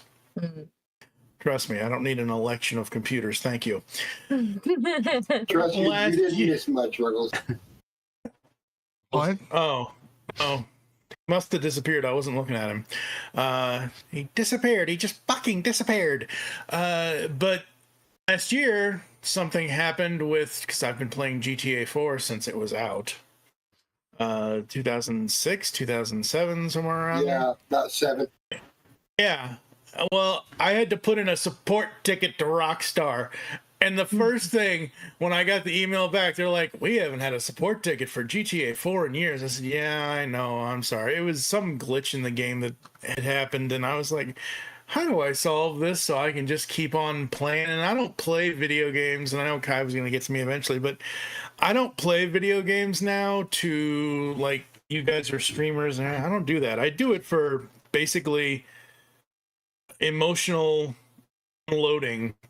The best way I can put it is, like, instead of me going and hitting a wall if I'm upset, I'll go and I'll be Nico Bellic and I'll get in that police SUV and I'll do a bunch of crime missions or something, and I'll just, get all my frustrations out that way. Same thing with Super Mario World. As fun as that game is, I can just spend hours playing that game just to de-stress. And that's what essentially, I don't play modern games. I don't even have any modern systems. I love watching people play modern games because I know I can't do it. We are, what are we, a week? Yeah, we're like a week away from Spider-Man 2. PS5. Yes. Can't wait to see people playing that. I'm sorry. I just brought up Redfall in chat. Oh, that game. The omen of Bethesda's downfall. Arcane Studios. Shudders in Redfall. Dude, Gawky and I, we were doing a series on it. And it's just so fucking glitchy and, like, there's so many problems with it. It really pisses me off. Well, I can give you a cheap reason for that. Bethesda. So here's part of the problem with, and this is why I have issues with AAA games. A lot of their Q&A is not tested well. They charge you over hyped prices and the DLCs. So, for example, Bethesda's Starfield. I've seen a lot of bugs in Starfield right at the very beginning. Literally, the second planet, I had cargo hovering in the air. It was a graphics glitch. Literally, something you would think Q&A would have tested within the first 5 minutes, and they didn't. And they expect you to pay $80. I would expect that from a game that's $20 with 2 guys in their basement building the coding, and sure, they put it out on Steam, hoping somebody buys it. Redfall was another one of those big, massive disasters. I was interested in it, and when I started covering a little bit of the Redfall, a little bit, and they said they didn't want to release the game. It was not ready. It was nowhere near what they wanted, and it became an epic disaster. And then, so that's, but there's something that indie games and AAA does share. And what's your thoughts on this? I don't think anybody has testers anymore around Frost, but we're the testers. Testers? What are those? We're free labor, just like when you go to Kroger's or Walmart and you do your self-checkout now because they don't have cashiers anymore. They basically have made us, the consumer, the pay piggies and the testers, and their free labor. And so, but you know what? It's just like the days of old when we used to get like demo discs. To be fair, we're paid labor. People would put their input online of what they thought of it and what the bugs and stuff were, and they would take that. They would go back and fix those issues before they launched the game. Right. That's how it used to be. So them going back to this, I'm okay with that. Like the Enshrouded demo. Okay, I played that. I didn't like it, but that's just me. I'm playing. I'm like, this is no different than Valheim. I'll just go play Valheim. It got no deeper. difference to me. It got deeper. It just is. It was very illusionary. The amount of time that I put into it was no different than Valheim to me. So at that point, I checked out. Right. Not installed. Yeah, and I don't blame you. The biggest difference I noticed was it felt less grindy to get equipment.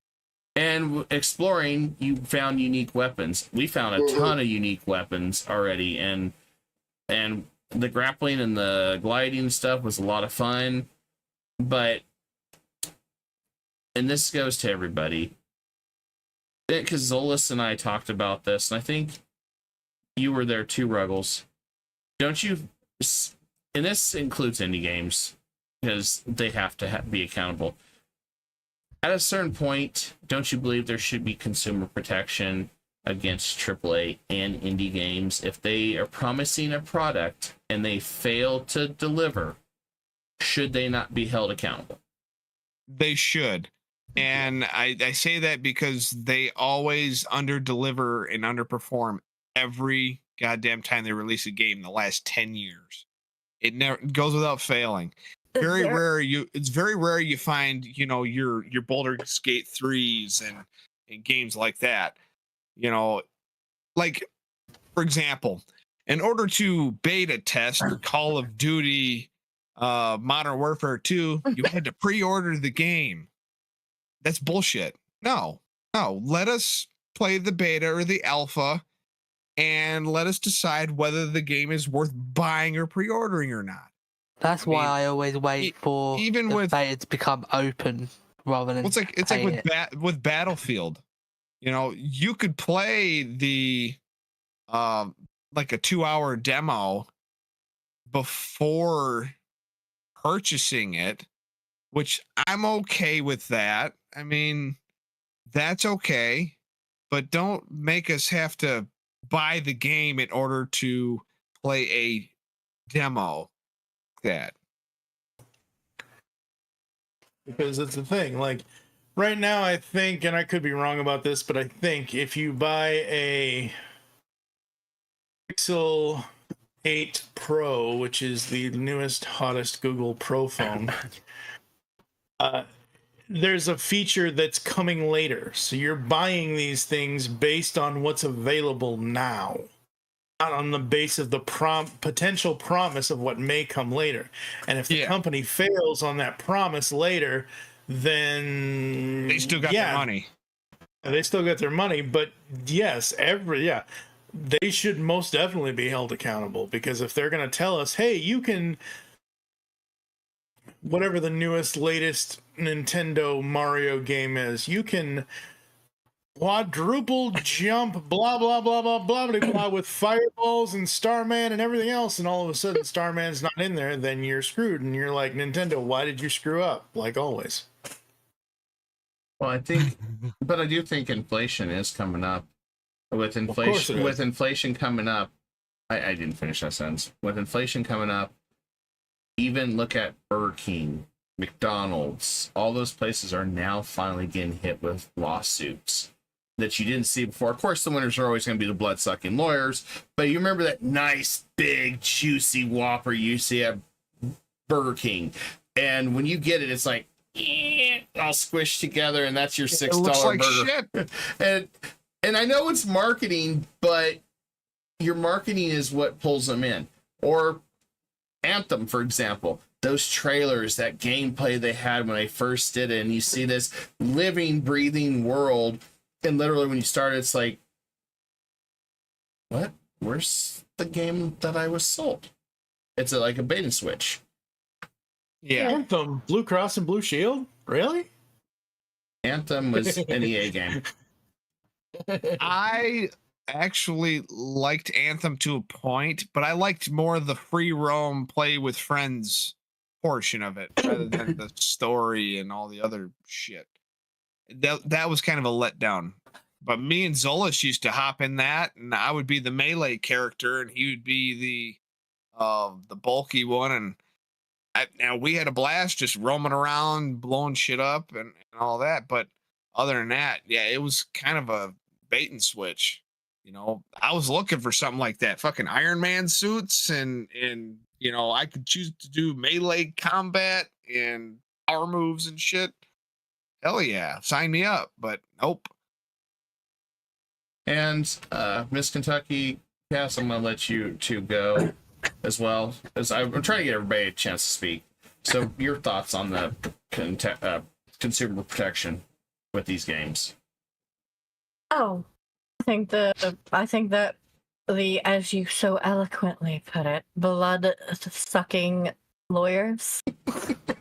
I went to law school, thank you. So should it be Countess Chaos instead of Queen? No. All right,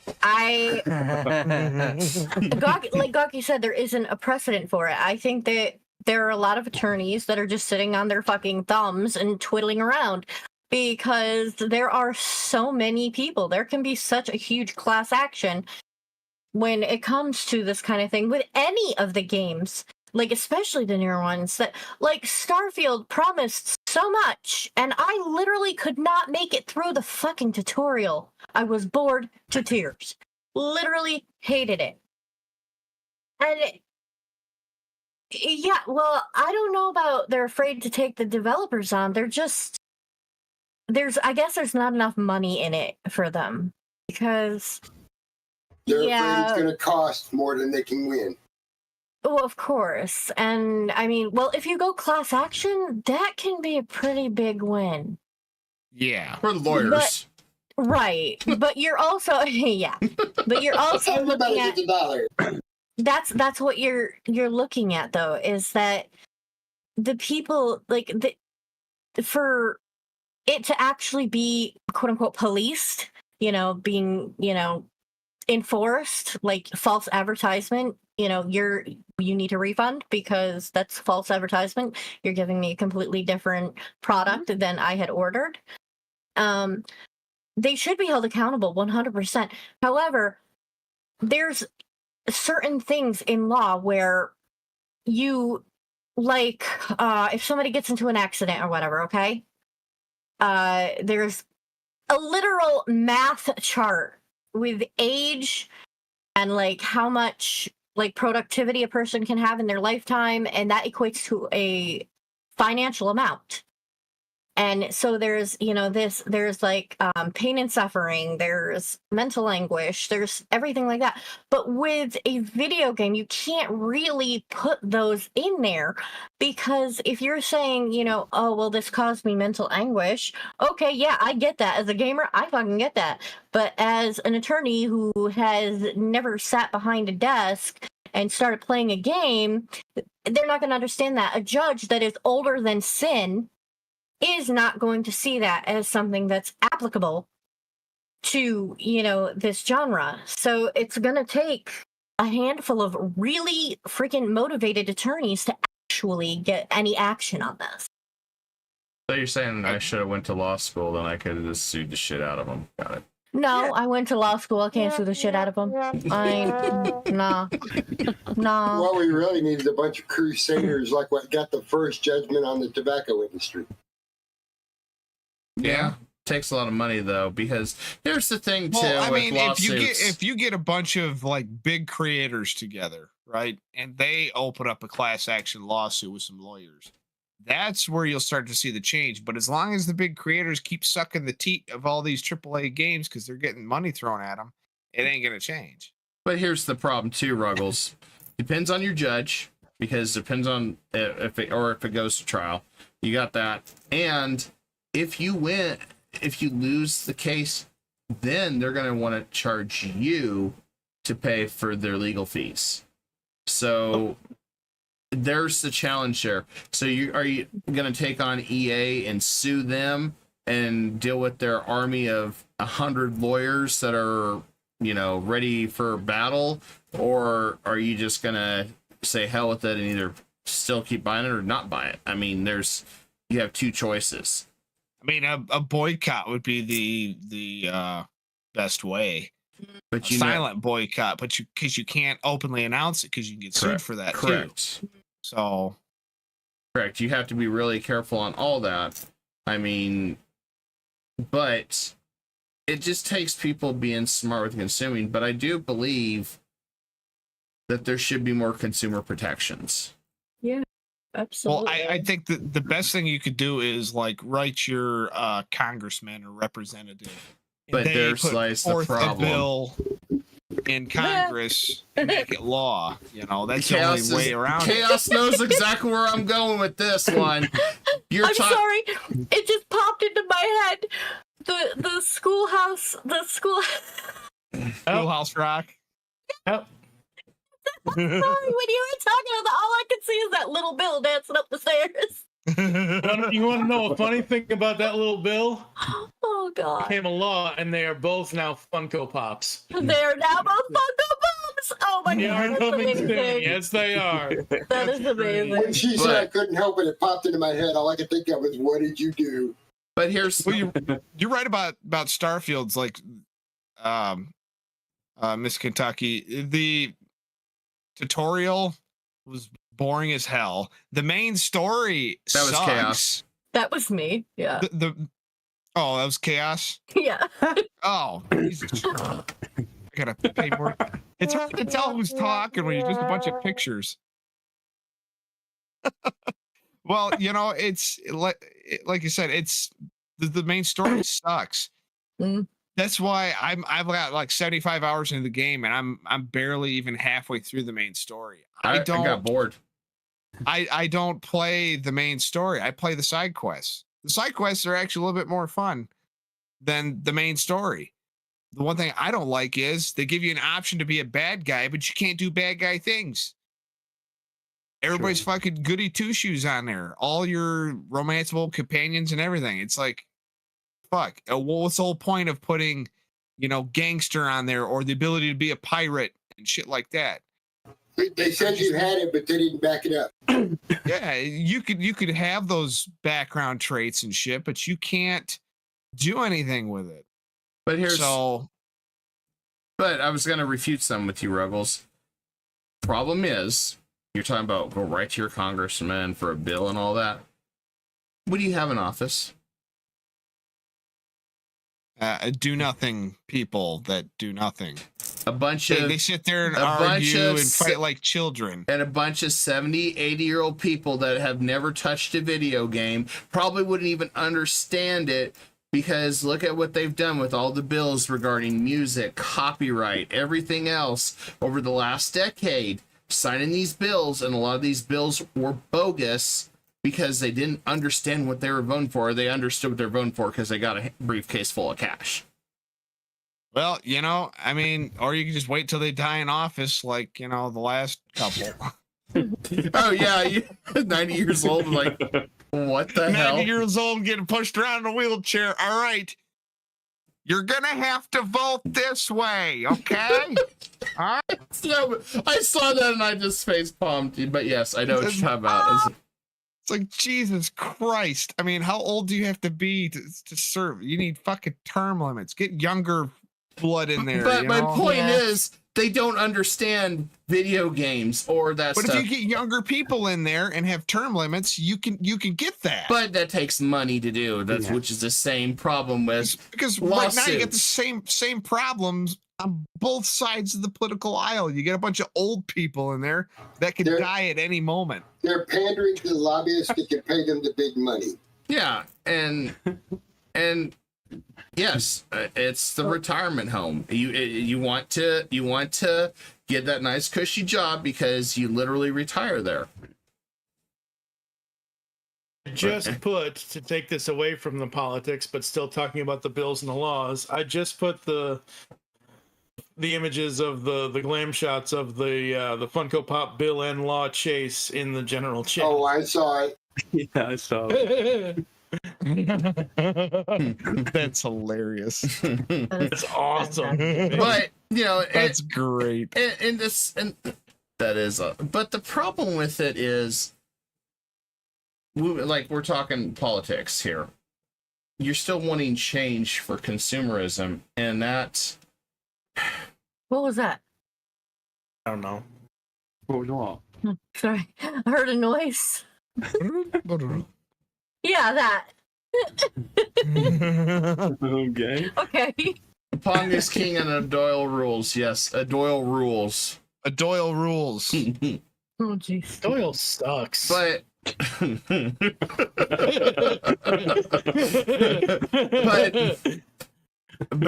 that's so I don't know. I think lawyers are going to be the answer down the road. I don't think it's going to be your politicians, as like you said, and I mentioned on a previous stream, I thought about running for mayor or the county treasurer, and both of them were costly just to even get in the front door to say, hey, I want to run. Politics is a losing race. End of story. Yeah. Which that's what I was telling. I think I mentioned it once or twice, but it's like $3,000 just to put your name on there, and you had to have like 10% of or like 100 petitions. So literally $3,000 just to petition and have your name in the primary, or whatever the hell it is for whatever it is, just to start and campaign to be mayor or county treasurer, and I think county treasurer's like $1,500. And it's like who the hell in their right mind has that kind of money? Just say, here you go. So you know who has that kind of money? The insert wealthy name here, whose family has been around for 1,000,000 years, who has been in politics is not for everybody. Politics is for the people who their families have. I don't want to sit here and say it, but also the Kennedys, the whatevers, the Kerrys, Rockefellers, all that. Yeah, I know. Rockefeller, all that stuff. Like, that's what politics is for. Like, I think the only person that I know of, maybe two, The elite families of the country, basically. essentially. But like, I think the only like upstart to that when he was mayor of Cincinnati, Ohio, was Jerry Springer. Jerry.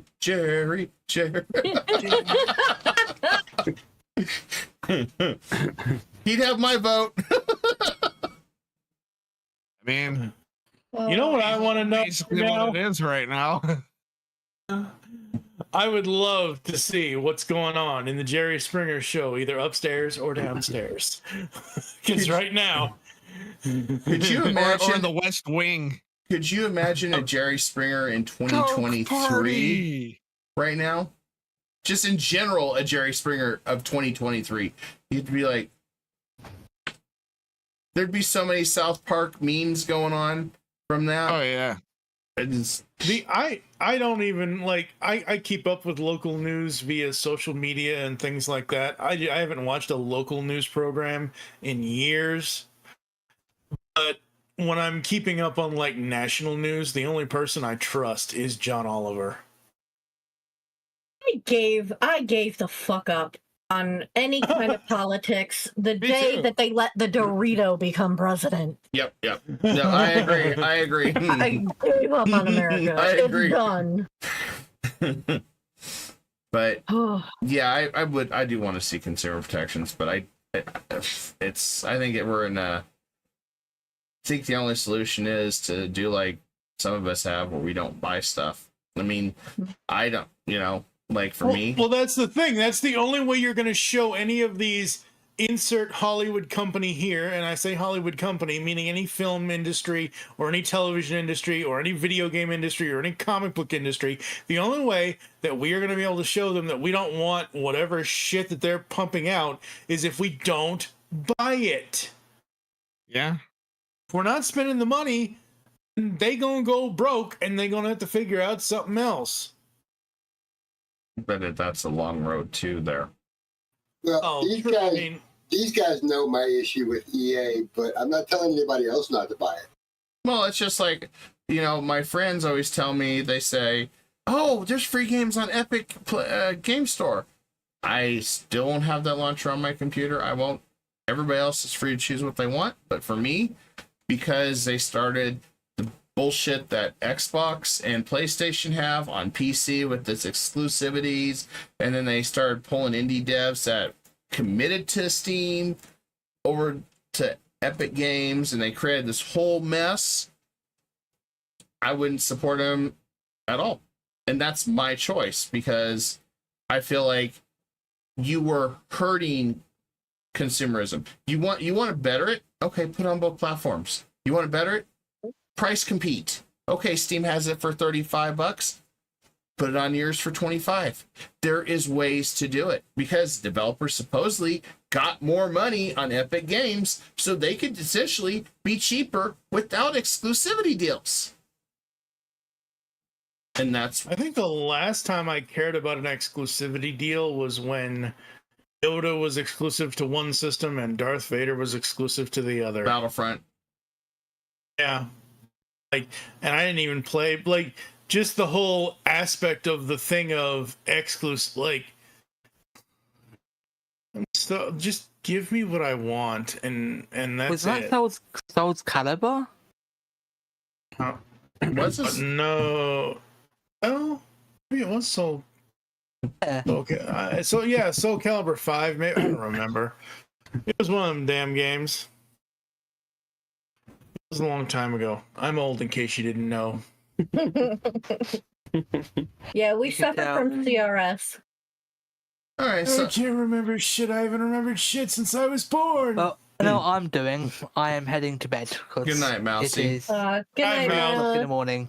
everybody, I'm about to okay, head out to. so you gotta tuck him in. So No, Ruggles, I go am tuck tucking Mouse. myself in. Ruggles and says- I'm, Yeah, I'll go tuck. I'll have to go tuck Mouse in. I'm gonna go pass no, out. well, You gotta I'm read- heading out quickly then. Are you Bye. You're gonna Bye. Bye, Mel. Bye. Be sure to read a bedtime story. Good night, Mouse. All right. Good night, Don't forget everybody. his milk. Good night, Rugs. Night. Sleep well, Ruggles. Bye. Thank you. Not Rug. So I didn't hear from Miss Kentucky or Dark Place, so I kind of want to get your thoughts too.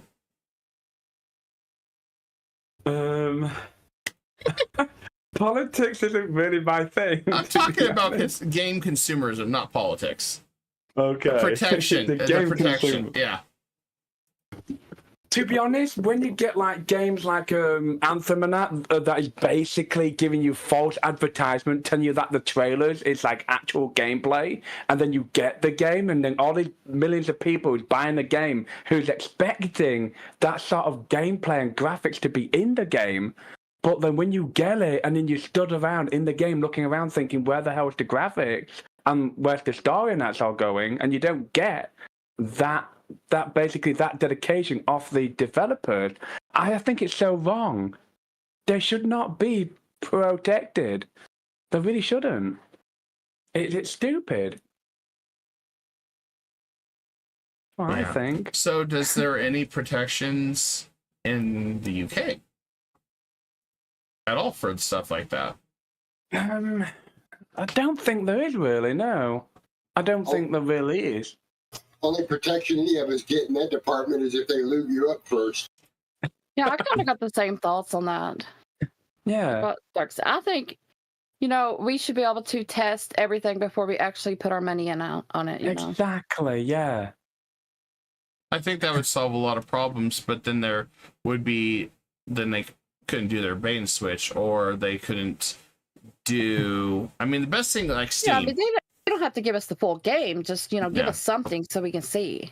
Just give us like a 20-minute demo or like half an hour demo. Like you did with Enshrouded? Yeah, Enshrouded's a great example. They did a demo. It's timed. 8 hours is the max you can play, and I'm enjoying it. But it at least gives me an idea, and it gave Ruggles an idea of what to expect. And I'm enjoying it too. And the only consumer protection I've seen has been Steam.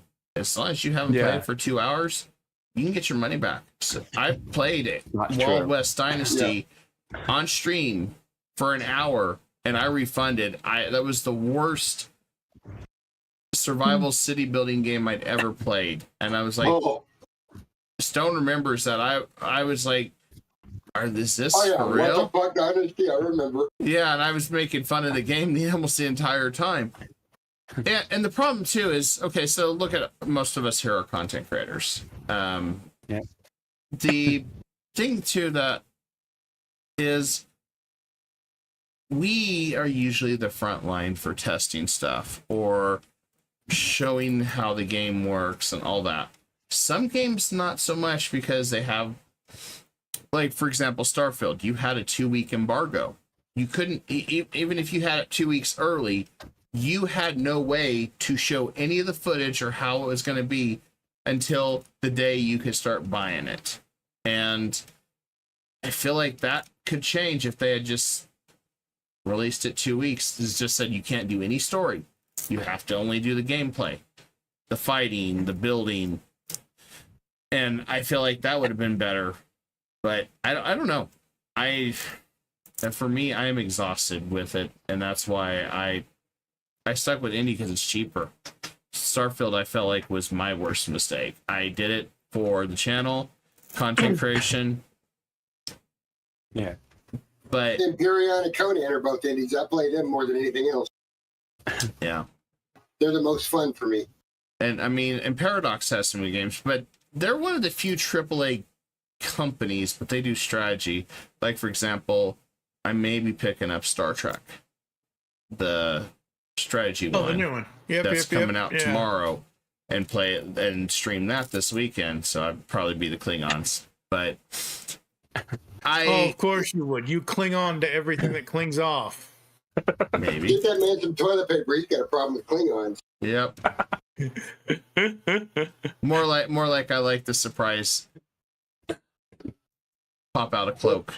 Yeah, it would be just Conan in my list if somebody hadn't bought me Empyrean. Yeah. You know, I couldn't afford to get it myself. I don't do modern gaming. I just don't. It's just too not expensive. My thing.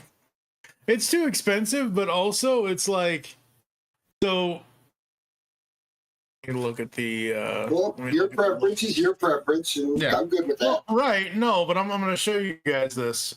Get it out now. So look. All right. Here is. Let me go over here. Here is my hand with the mouse and then the keyboard.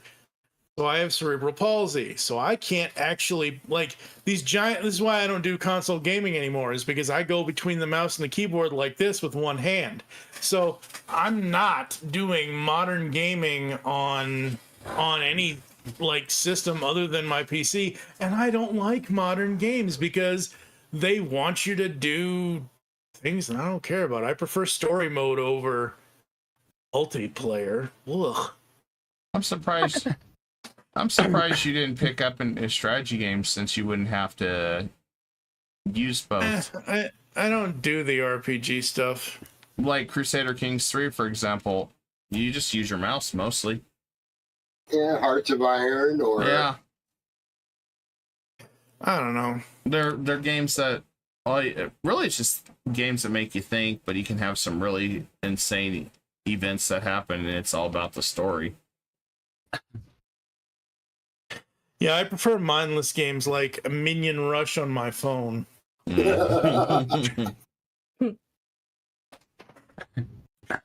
But you know, we were talking about the single player versus multiplayer. Weeks ago, yeah. And this will be kind of wrapping up because we definitely went It's over, late. but we had a fantastic crew tonight. I got first of Absolutely, it all, I was a gotta blast. thank Mouse. I gotta thank Darkblade, Chaos, and Miss Kentucky for joining us tonight. You guys are all wonderful. It's been an honor to have you all on the show. I just wanted I you. always have fun with Very this, welcome. and multiplayer versus single player. You know, when we were talking about Starfield, how it's a single player game, it's strange that you cannot have multiplayer as an option in today's gaming where you could co-op it. Where, I mean, you have options, but say I wanted to play with Ruggles on Starfield. Mm-hmm. I feel like the coding would be easy enough that they could bring me in to his world or vice versa Mm-hmm. versus the way it is now. What is your thoughts? Or do you think single player games should still exist strictly single player? Personally, I love multiplayer games, the co-op, because I am very antisocial, so it kind of like if I grab a group of friends and everything, we can jump into a game and have a blast, and I love that. But in the same breath, I love doing games solo. I love not feeling the need to catch up or stay at the same level as other people. I can explore, I can, or I can just run it the way that I want to run it without having to, make any compromises. So I kind of like both, Yeah, same with me. Yeah. Like me the other night with Phasmophobia. Sorry, Dark, but I'm like, I just need this moment to myself. Yeah. Yeah. Yeah, I feel like I think every game should have that option nowadays.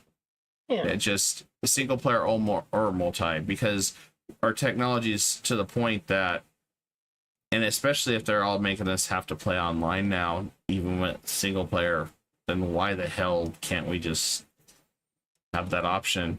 Yeah. Yeah. Which also sucks. So if your power goes out and you're on a generator or your internet goes out, you're screwed. There ain't no games. Oh, Basically, yeah.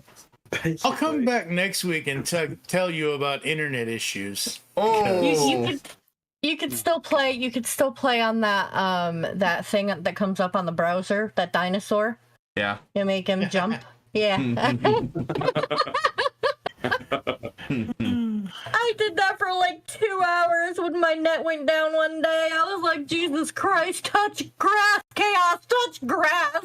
So It's called, I think, I don't, it might not still be around. There used to be this thing called, I think it was called Desktop Stress Reliever, or it was just called Stress Reliever for Desktop. It was for PCs at the time. This was literally 25, 30 years ago.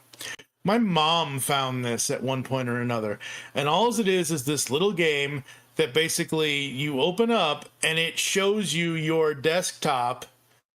You have little things that you can destroy on, like it gives you a hammer. You can literally sit here clicking your desktop and destroy your screen without actually destroying your screen. I love that. The best stress reliever ever. that's amazing.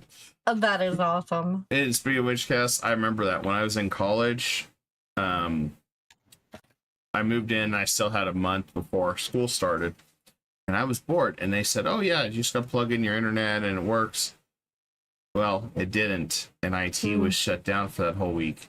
That was the most boring week I had ever had. I literally sat down on my air mattress and played PlayStation 2 games and slept the whole week. Oh Jesus! I was just like, one night I think I slept 20 hours, got up for 2 hours, and it's like, I'm bored. I went back to sleep. Oh my God! And I was like, oh man, not having the internet would suck. Yeah. Since everything is tied to the internet nowadays. It is, yeah. Yeah. All right, guys. So wrapping up the show, I want to say once again, thank you to all our guests. You were wonderful. Love to have you all on again for this surprise nerd panel that we did, talking about all sorts of stuff. And yeah, we're gonna go ahead and close it here. Thank you, everyone, and you all have a wonderful night. Bye, guys. Remember to subscribe, hit that like button, tickle that bell, keep updated. Yeah, what she said.